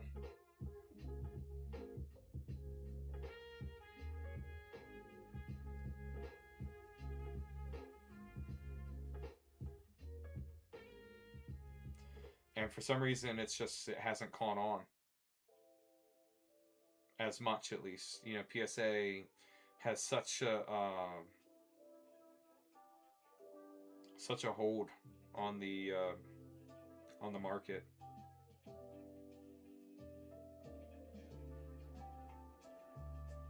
That people, and that's where the value is, right? People automatically associate with, what's up, CC? What's up, MLX? They associate PSA with being a higher value, like getting more value in that slab in a PSA. PSA graded card.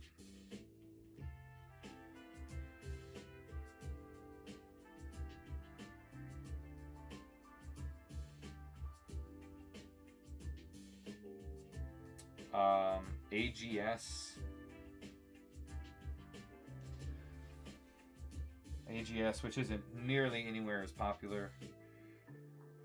I believe Tag does it, and they are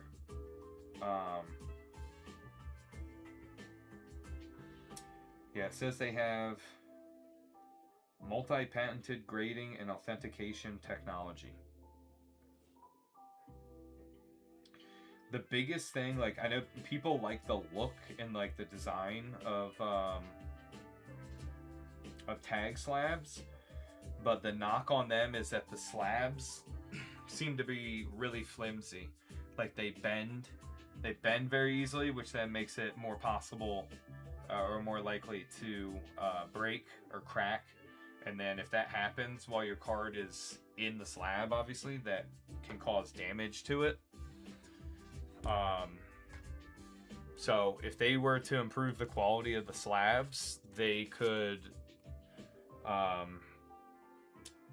they could really carve out a larger chunk than what they have now. It goes like PSA, or Tag might be the fourth, so it's PSA, CGC, Beckett, but Beckett is now owned by the same parent company as PSA, and then Tag. I think that's what the numbers by volume of submissions shows. All right, we got 1, 2, 3, 4, 5, 6, 7, 8, 9, 10, 11, 12, 13, 14. On the Rockets, Glory of Team Rocket. Are you ready, Jason?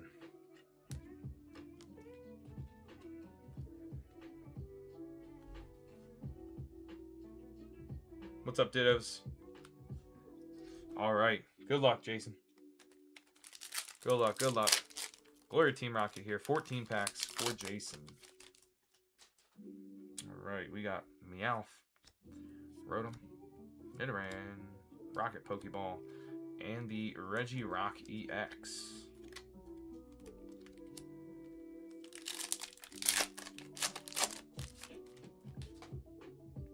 Skarmory,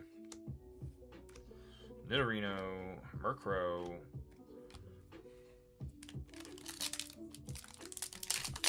which one is that? It's Larv something. I always forget it. There's Larvitar, and then it goes into T-Tar after that one. Zubat, Mankey, Rockets, and T-Tar. Speak of the devil.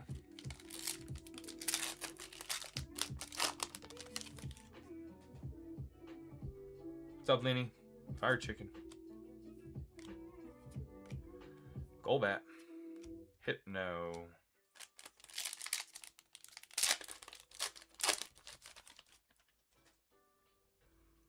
Nidorino. Kangaskhan. Growlithe. Petrol. Spidops Hollow.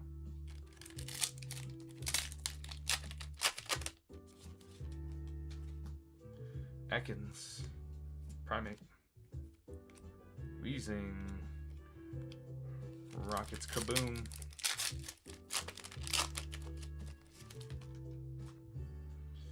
Nidoran, Skarmory, Larvitar, Fortress, and Zapdos Hollow.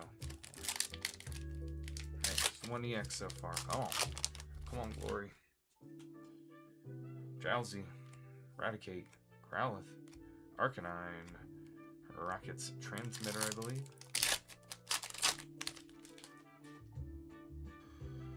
Coughing, Squawkabilly, Ampharos, and the Rockets Mewtwo. Alright. There we go.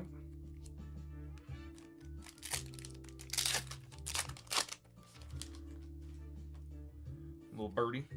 Coughing. Snow Guy. Arbok.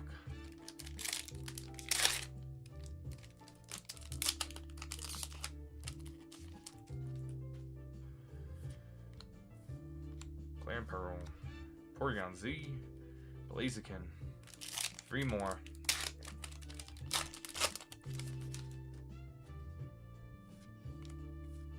Clamperl. Mimikyu. Nidoran. Or Nidoqueen, sorry.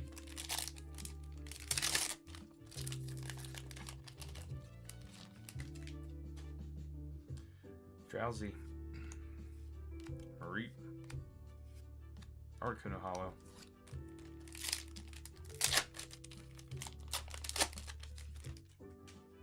What's up, Wes? Tarantula. Squawkabilly.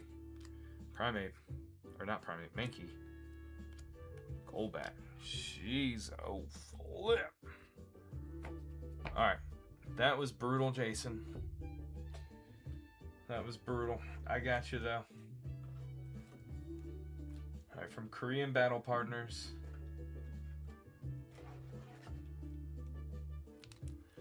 I got a promo. Got a promo there from Korean Battle Partners. I don't know what they all entail. The last one we got was a like a reverse hollow Darmanitan, I think. And then throw in 4 packs here. We can rip them live for you, or I can send them sealed. It's up to you. Because that was an abomination. 2 EXs out of 14 packs is wild.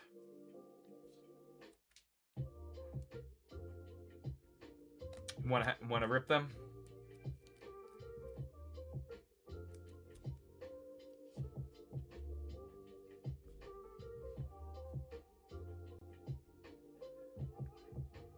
All right, here we go. Good luck. We'll save that promo for last. Korean Battle Partners, guys. Caterpie. Oh, Koala. Mr. Mime. Jimbag. Kilowattrol. And... it's like an advertisement.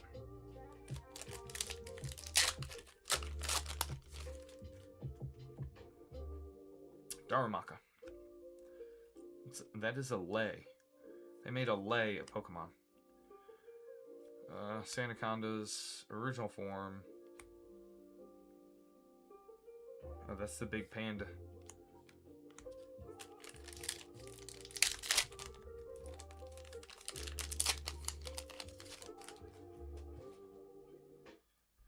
Electro. Or Voltorb. That's Voltorb. Cutiefly. Oh. Articuno. Another advertisement. Snorlax Hollow. Mini League. Whatever that thing is. What's up, B4B? What's good? What's good? Dunsparce. Zorua. Metagross. And another Dang. Freaking cooked on that one too. Alright, promo card. Let's see what we got.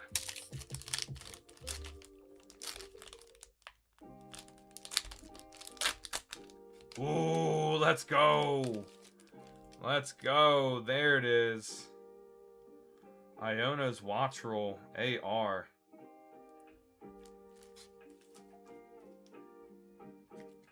Very nice.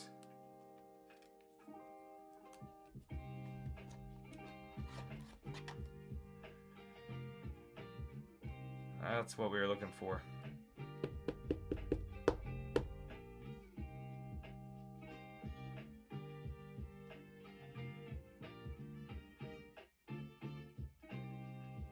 Oh yeah.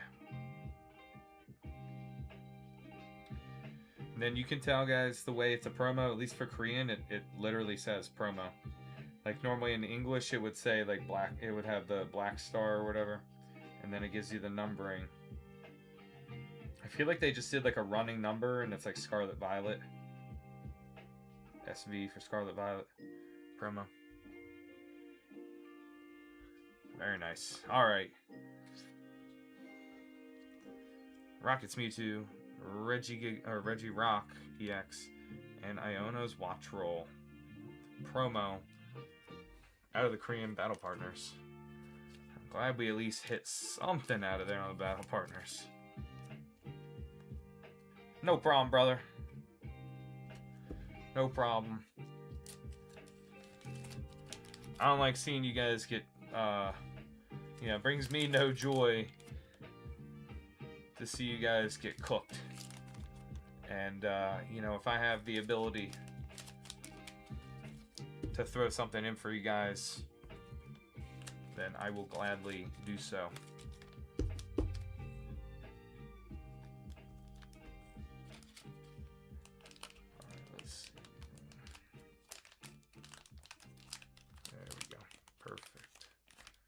Perfect fit.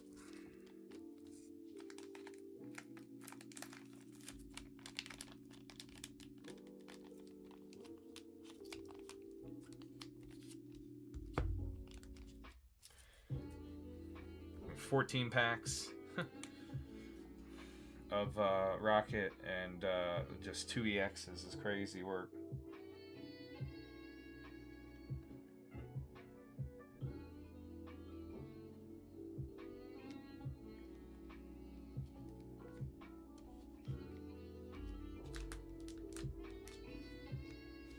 Alright guys, that queue's still open. Queue's still open. I'll pull back on the flexing. We'll go back to some of our other our Mega Evolution hits. I got a cascade of Pokemon packs over here.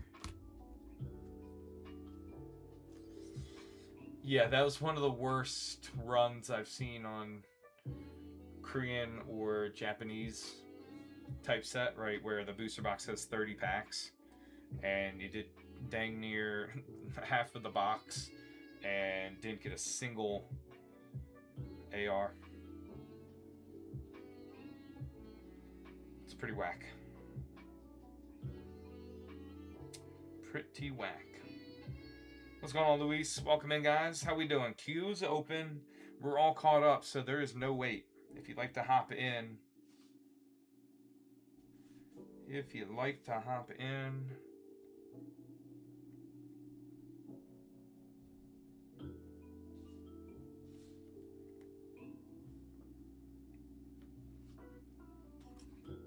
All right.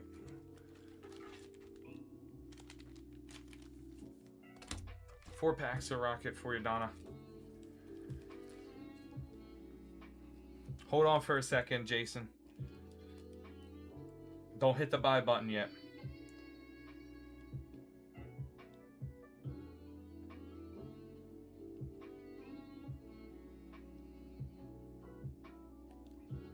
Jason, these packs are for you.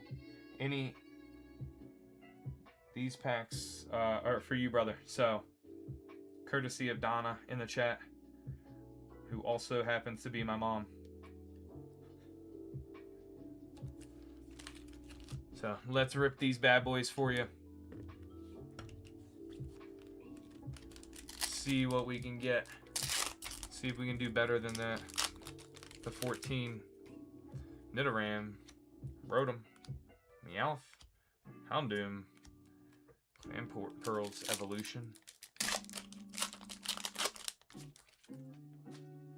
Nosepass, Porygon 2, Pineco, Porygon Z, Moltres EX. Okay, it's at least a little bit cooler. Two more.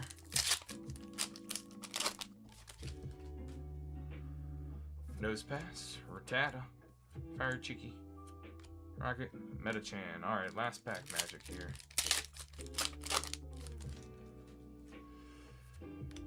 Rotom, Fire Chick, Arbok, and the Wobbuffet Hollow. Well, not a whole lot better on those four. But we do get that Moltres EX for you. Alright, so it is up to you, Jason, if you wanted to go on any more. The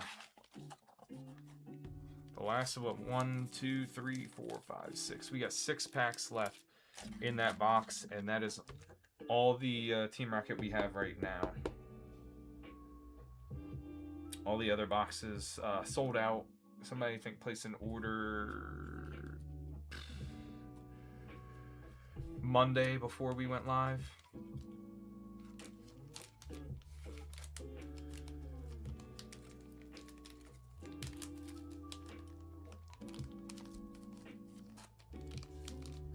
Yeah, we got 6 packs left, and unfortunately I can't say for sure even what is technically still live.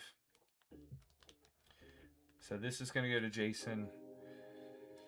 I'll be sending some bulk to Mama.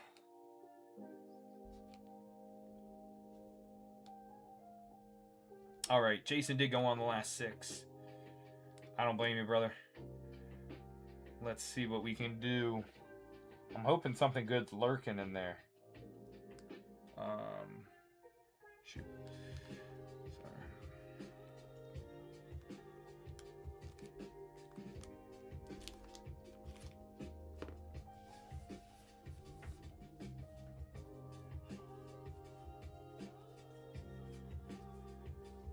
All right, Jason, I got you. Yep, I can do that. I can do that. All right. 1, 2, 3, 4, 5, and 6 is it. We ripping, Jason?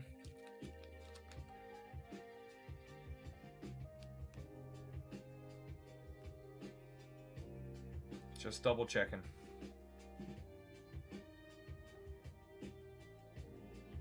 Yes, all right.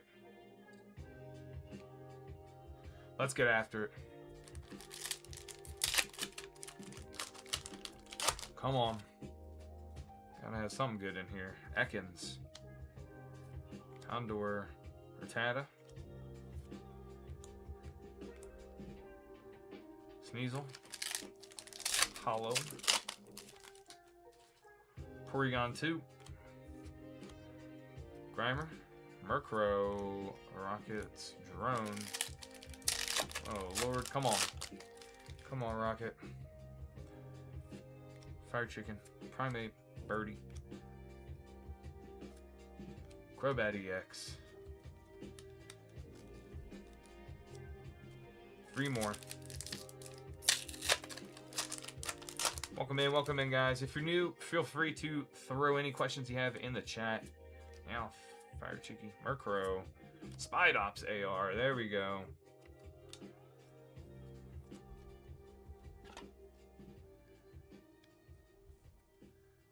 A very green AR there. Very nice.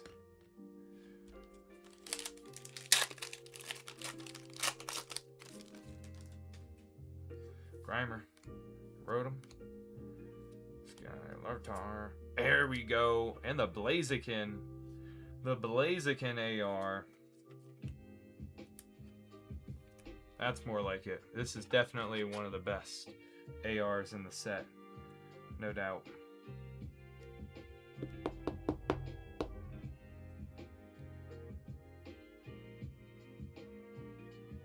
It's just a Fire Chicken. Alright, last pack magic here for you.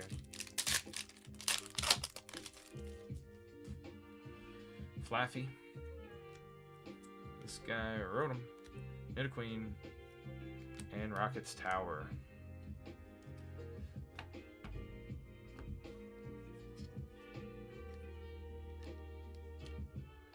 Alright, they were all hiding to those last couple packs. What we had left in there. Crobat EX, Spidops AR, and your Blaziken AR. Appreciate you, Jason.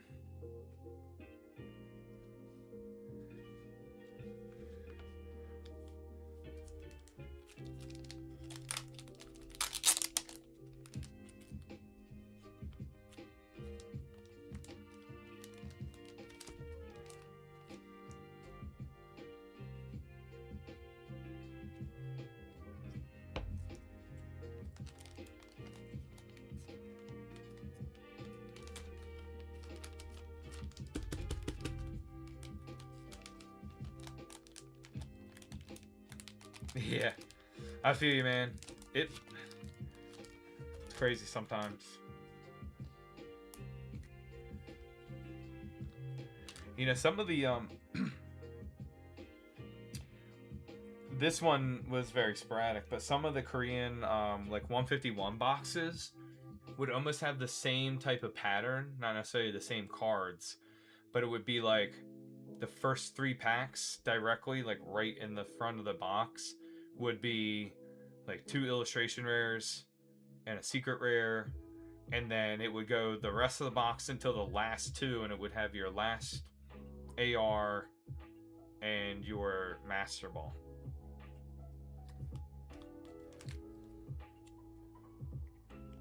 And there were several boxes like that because we had like 2 cases worth of it.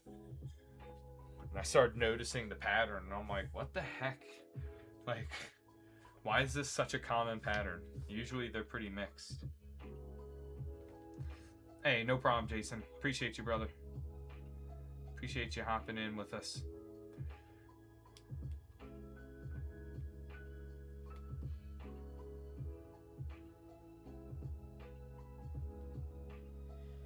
So we are due to get a few more.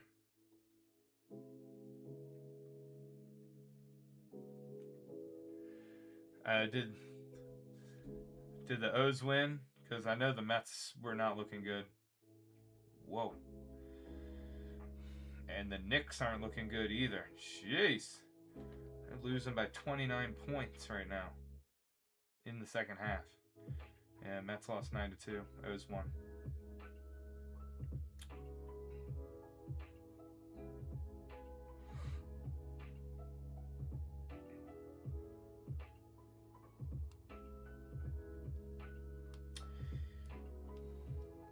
Yeah, the Knicks are about to be choking here if they don't come up with a miracle comeback here. You'll have had 2 wins on the road to go up 2-0 in the finals, and then lose both games at home would be crazy. What's up, Bree? Welcome in, guys. Let me know if y'all have any questions. Queue is open and we're caught up. Currently no wait. There's currently no wait, guys. Dang. They might have really missed an opportunity in losing that close game on Monday. Granted, the officiating was whack.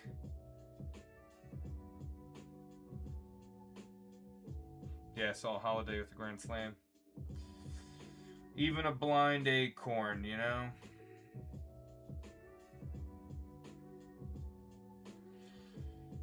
Yeah, the Mets are pathetic.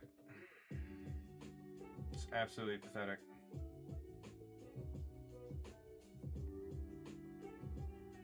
Three hits. 3 total hits for the team. What's up, Jose?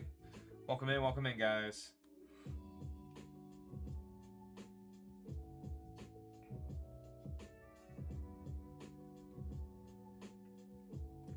They gave up 2 in the first inning and never looked back.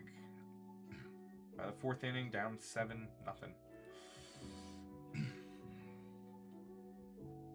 Only reason they scored is that 1 of the 3 hits was a home run.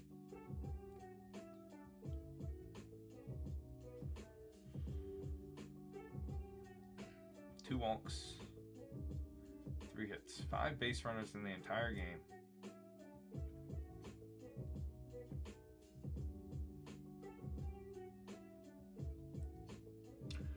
Yeah, for those of you in chat, if you know the phrase, even a blind squirrel finds an acorn every now and then. Some people, I leave the identity out, but some people can get the phrase wrong and instead say, even a blind acorn. Which I wasn't aware that acorns had the ability of sight.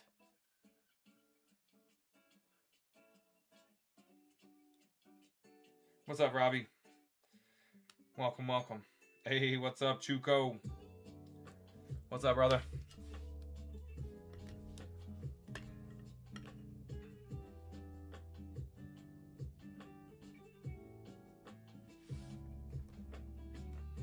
Not much, man. You just missed me talking, griping about how bad my baseball team is. And by that I mean the Mets. Hot pile garbage.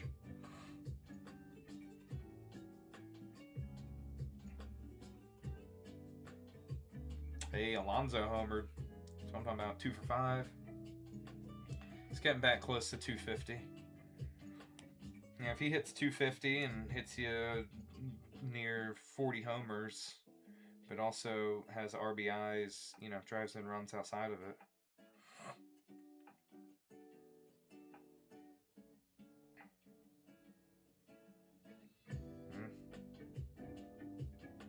And Brandon Young with another good start. He's been really good lately. His ERA's down to 3. Gave up no earned runs in the 7. Grant Wolfram, though, sucks. Chugo, the chase is the Mega Darkrai. Mega Darkrai, it's like an all black, like SAR, not quite all black. You know, it's got like shades of like gray and stuff mixed in there. That's the big one. Along with the gold version of the Mega Darkrai. Those are the big chases. Earlier for Mountain, we pulled the Morpeko SAR. First time seeing it. First time seeing that. First Pokemon SAR out of the new set. We pulled a trainer in the first full box we ripped.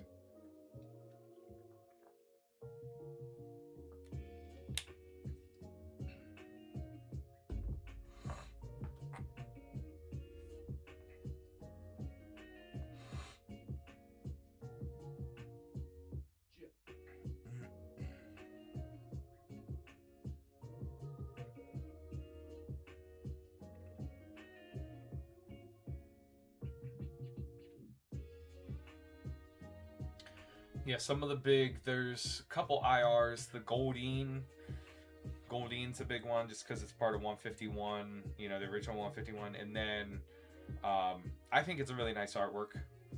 You know, a lot of the art rares they have with water tends to be really popular. You know, you got the Psyduck from like Mega Dream. Either they're popular or they're just really nice artwork. You got the Frogadier and Froakie from Ninja.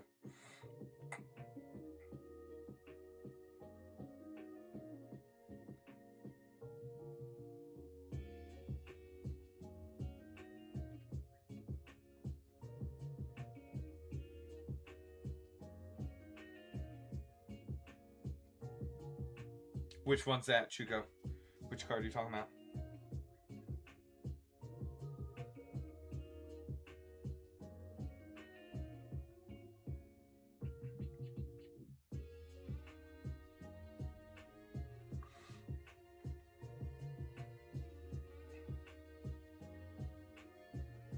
Yeah, Frogadier. Yep, those are pretty cool. Yeah, the Psyduck. What else? There's some others. I mean, in this case, it happens to be the Goldeen. You know, the War Turtle AR out of 151. All that. One of the big chases in terms of ARs out of the new set is also the Slowbro. There's a Slowbro AR. Again, you know, it's one of the original 151, so. Yeah, no War Turtle in the new set, no. Sorry, War Turtle is 151. In the new set, it's the Goldeen, the Slowbro.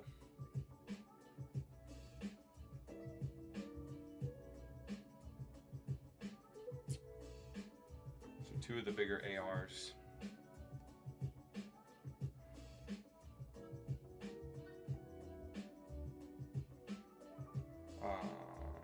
Let's see.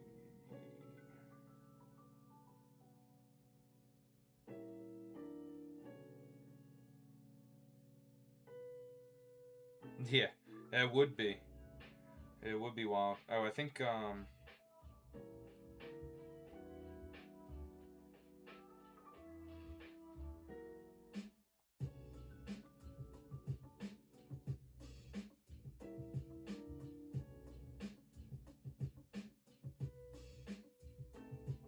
you got Armarouge.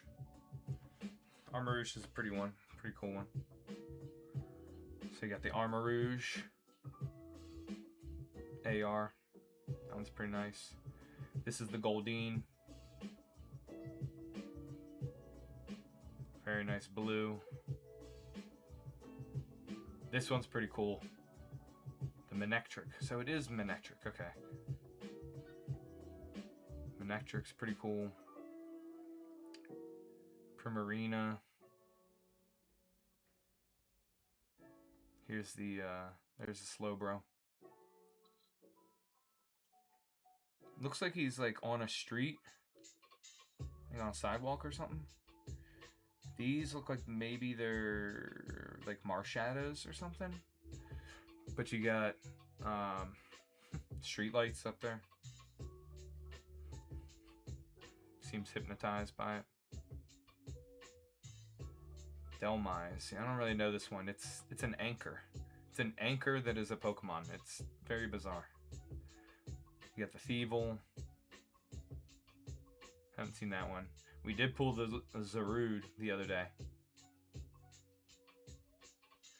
This one, like, in person, it's a lot darker. It's a lot darker than it looks like here. A little harder to make out the details. You got this one. It's another Bastiodon. Bastiodon. That's another dinosaur one. Toucannon. I just call it Toucan Sam. We haven't seen the AR yet. We just pulled this one earlier. Silvally. It's very cool artwork, and it connects to one of the trainers to make a connecting artwork. This one's pretty cool too. You got the Mega Zeraora. I think we did pull that one. Yeah, pull that one. Rampardos. It's pretty cool. Mega Chandelure. Here's Mega Darkrai's full art.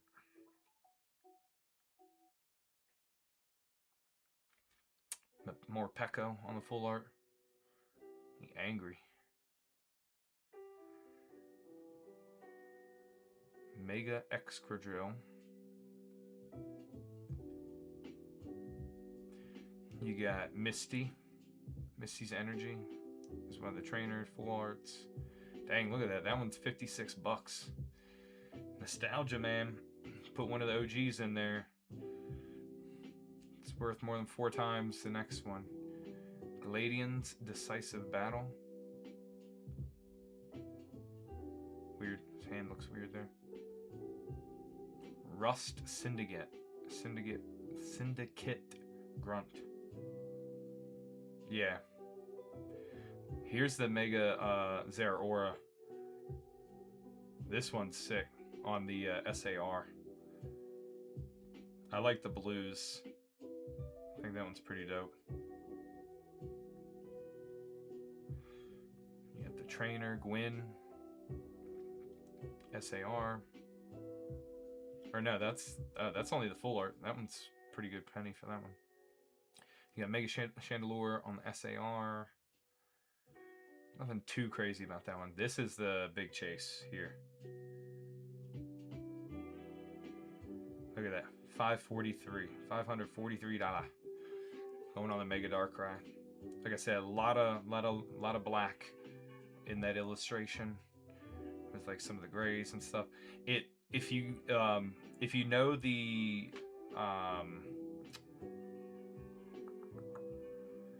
Giratina from Crown Zenith, that's what that reminds me of. We pulled this one earlier, the Morpeko. It's a pretty popular one. And we pulled this one in the first box we got. This one connects with that other AR to make a larger artwork. And then you got the Gwyn SAR.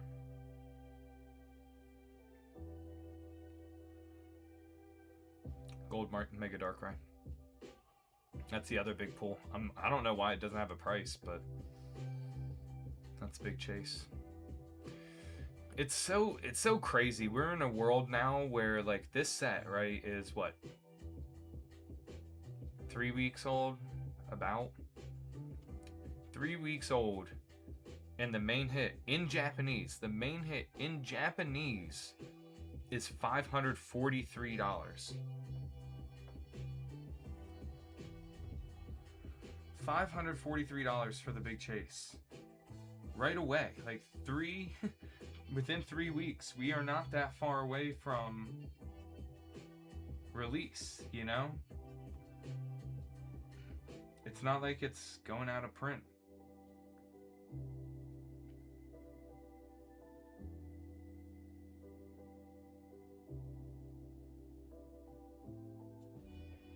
So, yeah, Chuko, it's going to be called Pitch Black. They had the, today I think was a release on Pokemon Center for ETBs of Pitch Black. when I first popped into the queue after, so I got a text, right? I get texts from Pokemon Center. It texted me at 1:02.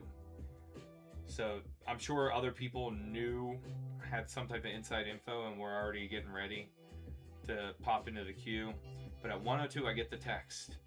I go to the website at 1:07 because I didn't realize it sent the text just to check it out. The queue wait time said over 8 hours right off the bat. Now, granted, that turned out to be not fully accurate because within 5 minutes it like reloaded and adjusted the time, but it was still over 5 hours, it said, in the queue. That's how long wait time I would have. I'm like, dude, there's no way anything's left at that point. And I'm not going to sit here and track this for 5 hours. It is an absolute, pardon my French, but it's an absolute shit show in the Pokemon world.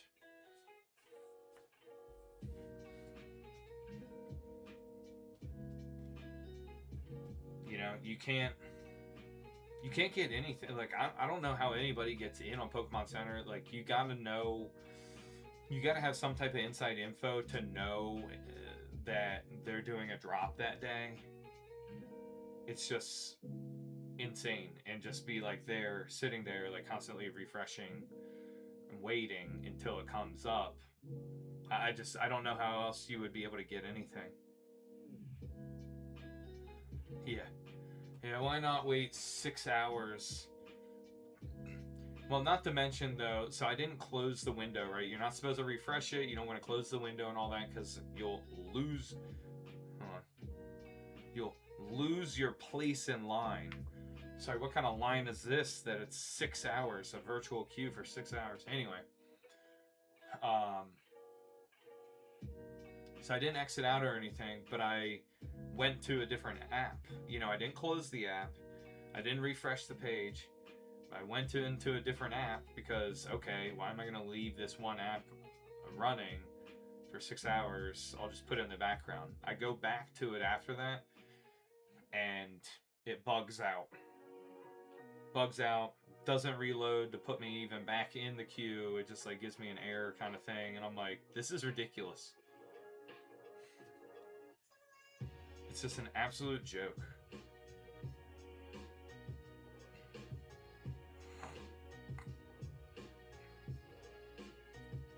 And so I know in the past, and I know a lot of creators, like content creators, perspectives have been like, well, Pokemon doesn't care. Like, they're selling everything that they print, they're selling. So they're making the money that way and all that. But they have to care at some point because we're getting to a point now beyond what it was around COVID time in terms of the secondary market.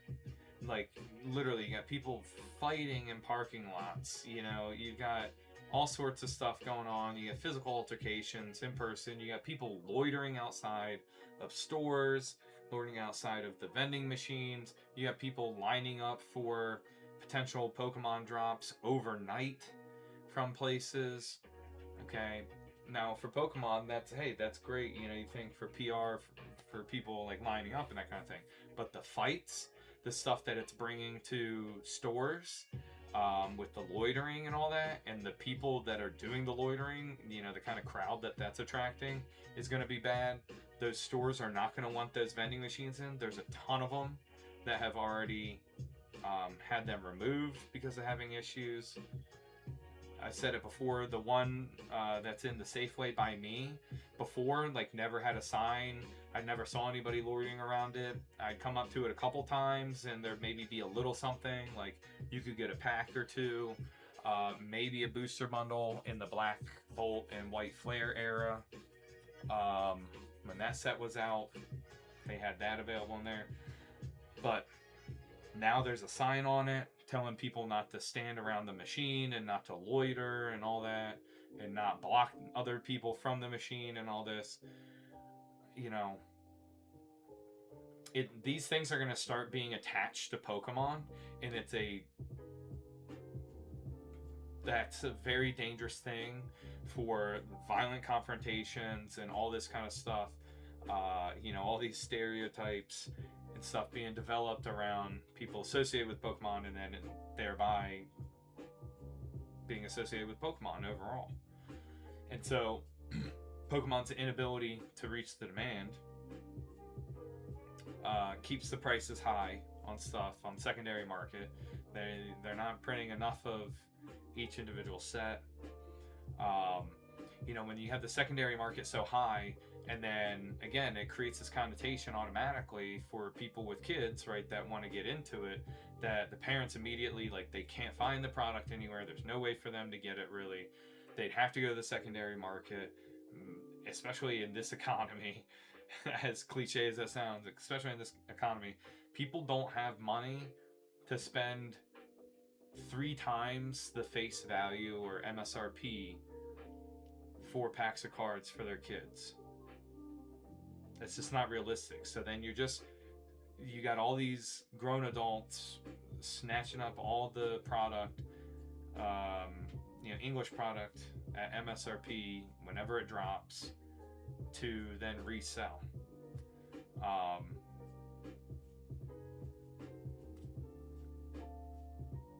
It's totally like bankrupting the hobby.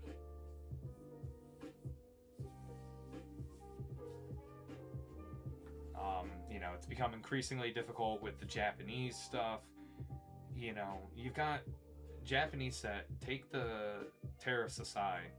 A Japanese set back in the day, after being imported from Japan, could cost you $40 to $50 on a brand new set. Okay. Now I understand you got the tariffs. Okay, but with tariffs at that point, it would be like $60 if you were to put tariffs on it. But now, with the way they're setting up their market, there's essentially some sort of collusion going on amongst all the sellers there, or however resellers in Japan are getting the product, or maybe it's even the distributors there. But we're talking before adding in the fees of tariffs and shipping. We're talking, this latest set was over $100 USD. It would have been over $100 USD just for me to buy it at, like, the technical wholesale cost. So if it's $100 for me, and then by the time it gets to the end consumer, it's at least, $120 to $130, which that's where we are now.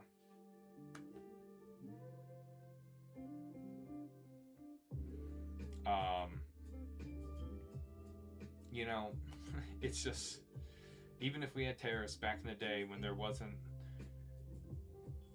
this, and I'll be honest, like I'm gonna say, unwarranted hype. What is the hype around? I mean, the sets they're creating this go round are not phenomenally different. There's not such a disparity between these and the old sets. What's up, Jason? Welcome in. And the sets from like Scarlet and Violet, they're not that different to I think to warrant such high prices. But you can even see it in the Japanese game. Like, Nihil Zero was not anywhere near this expensive when it first came out, and then it's still amongst one of the cheapest. I get that. Okay, that's probably one of the lesser demand ones, but it just doesn't make sense. And on top of that, Japanese used to, I made a video about this, Japanese used to release sets with 2 at a time. Right? Think about the majority, other than like a specialty set, other than a high class set. They released them 2 at a time. They even started doing that with the Mega era. They did Mega Brave and Mega Symphonia. And then they stopped doing it. And so even for an individual only theoretically printing one set at a time like that, they can't catch up to demand. They can't print enough cards just doing one set at a time.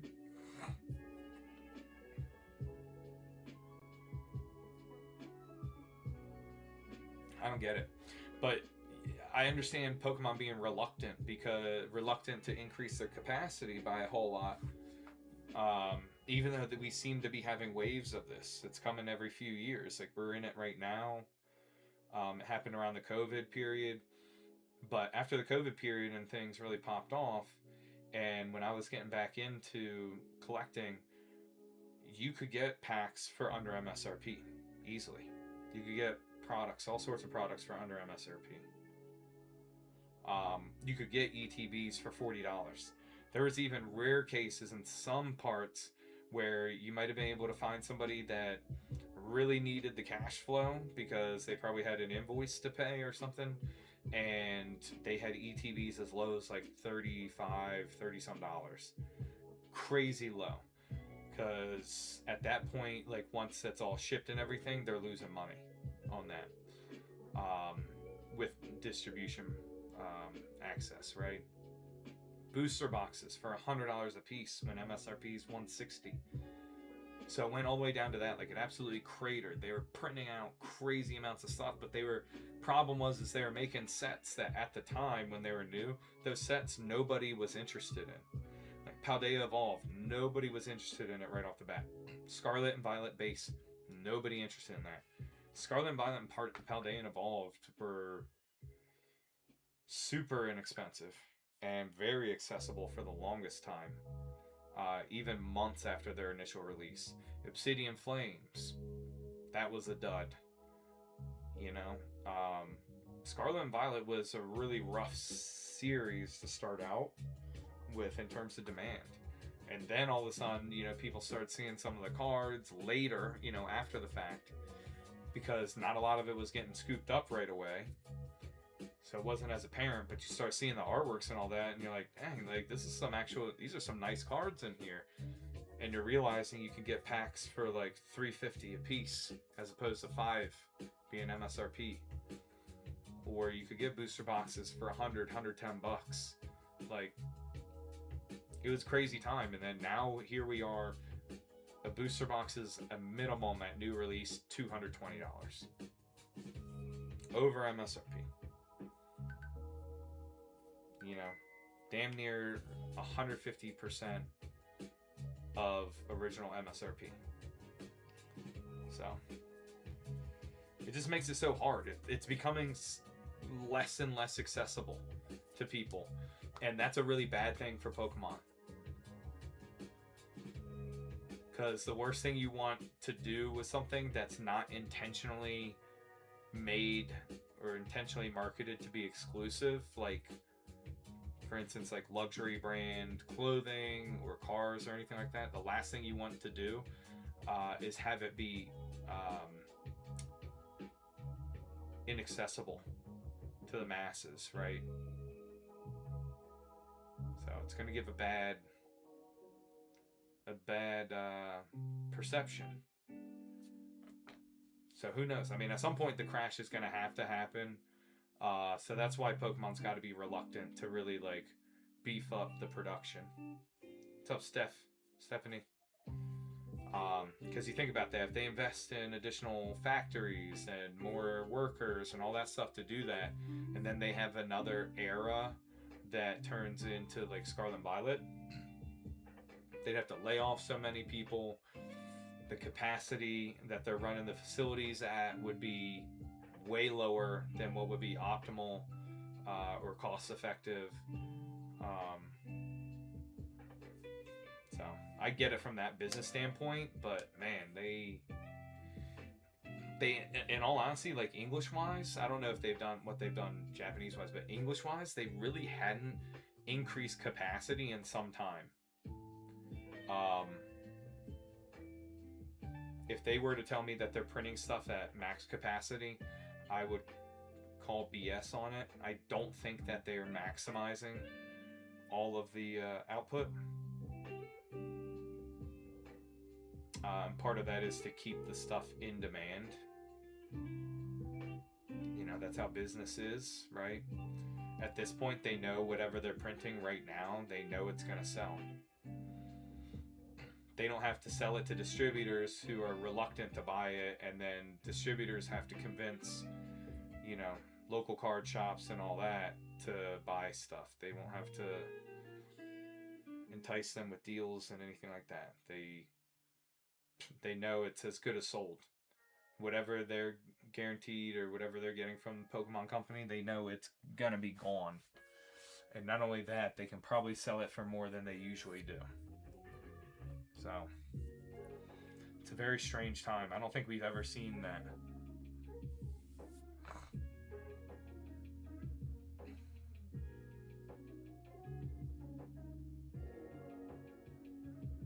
And thank you for listening to my TED Talk.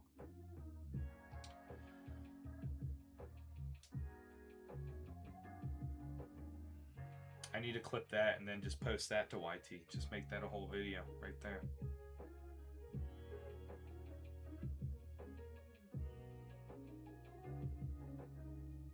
Yep.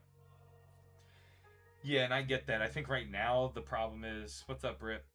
Right now the problem is that there's too much value. Again, it's kind of it being exclusive, right? Because people can't find it on the shelves. And by not being able to find it on the shelves means people can charge buku dollar for it, right? I mean, if you find the packs on the shelf, immediately, minimum, you can 2x, right? 2x the value. Now, obviously, you're not getting to, you're not profiting 2x. You would be profiting essentially 100%. But that's crazy. I mean, think about that. How many things out there can you buy that's brand new, that's on the shelves, that should be theoretically... How many packs of Inferno X you have? In Korean? I think I opened a new box. A newish box. I've got tons overall. I think there were like 200 packs overall. 1, 2, 3, 4, 5, 6, 7, 8, 11, 12, 13, 14, 15, 16, 17, 18, 19, 19, 20, 21, 22, 23, 24, 25, 26, 27, 28, 29, 30, 31, 32, 33, 34, 35, 36, 37, 38, 39.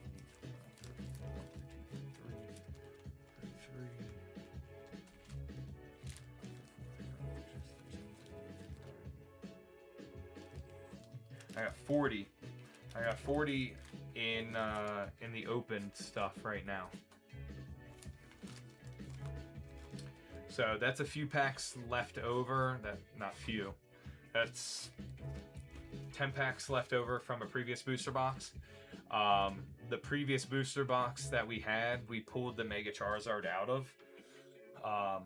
So I had to open a new box because chances are there's maybe another AR or something in that 10 packs.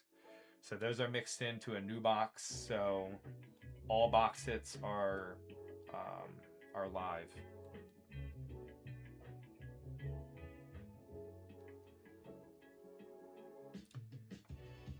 And that is Korean. That is Korean, Torres. So yeah, the novelty, I mean, I think for a lot of people, the novelty right now is wearing off because of how difficult it is to get packs at a reasonable price.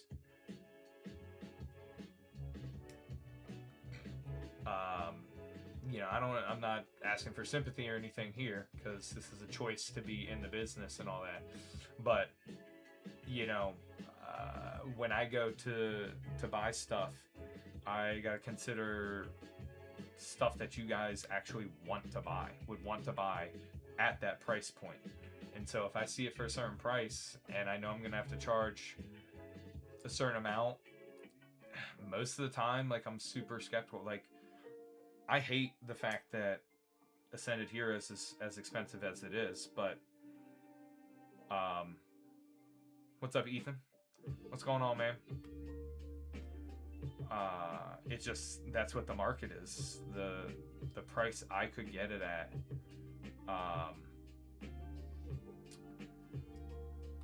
was about the amount that I was selling the first batch for. So then obviously I have to increase the price, and it's just, they're crazy expensive. The hits are awesome, but you gotta put a lot of skin in the game on those. And I get it. So, hard to pull anything of really good value as well.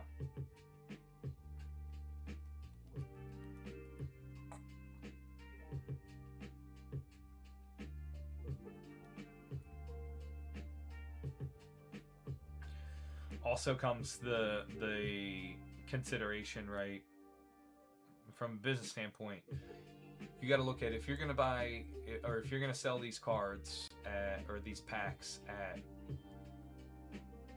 a certain price point, right? So I already know what my cost is to get them, and then I know roughly the idea of what I'm going to have to charge. You also have to consider, because they're so expensive, that people might be buying only a few, right? And in this case with TikTok Shop, you know, I offer free shipping at a certain price or spending threshold, I should say. And so if it only takes 3 packs to reach that, and they get free shipping, and the cost of what shipping is for me, I have to factor that in. What's up, Sand Snail? Welcome, welcome. So then that has to be factored in the price too. Because if they do order just 3 packs, get the free shipping, and then the amount I have to pay for shipping,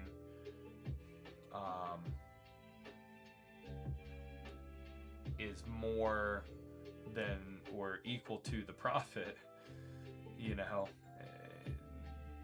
the profit margin, it doesn't make any sense. So then I have to price it even more expensive, and it's just a whole thing. So then the packs start becoming even more expensive.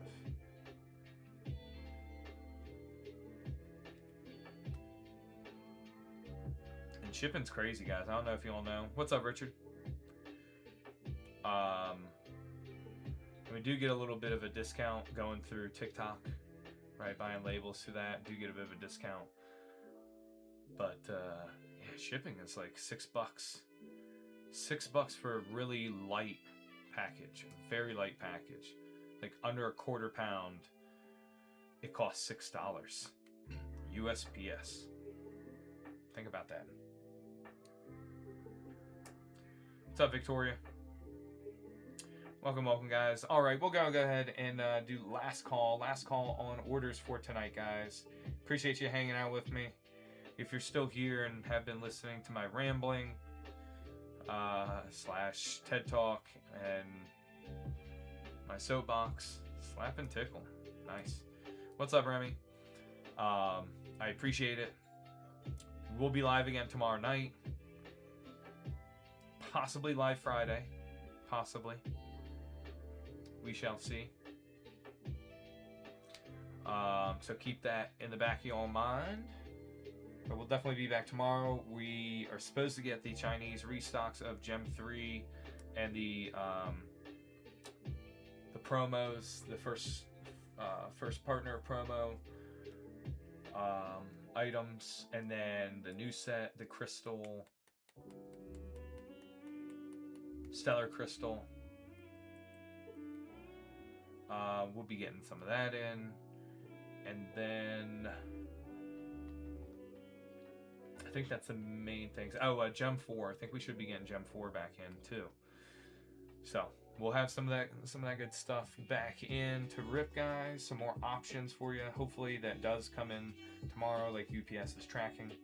And then we'll have even more stuff. Hopefully on the way due to, the pre-order we're putting in for the Chinese version of Prismatic Evolutions. So if you haven't already, guys, check that out. The SARs are the same for the Evolutions, and then there's a few SARs that were in Prismatic. Not all of them that are outside of it. So you got like the Blood Moon or Saluna, only one of the Ogre Pawns, thankfully. The Dragapult, that kind of deal. Not all of them, because some of them are included in other Chinese sets. So a lot of good stuff to still be able to pull in that set, or out of that set, I guess. So check that out. There's also going to be an exclusive SAR Sylveon. It's an alternate SAR, one that is not in any other set, any other language set, English, Japanese, Korean, Thai, German, French, Spanish. It's not going to be in any of those other sets.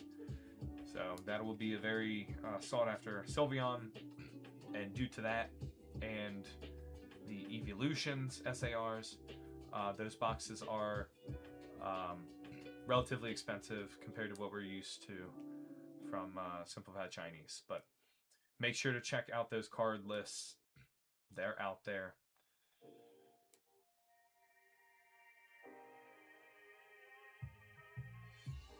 All right, guys, let's go ahead. We're going to close up shop.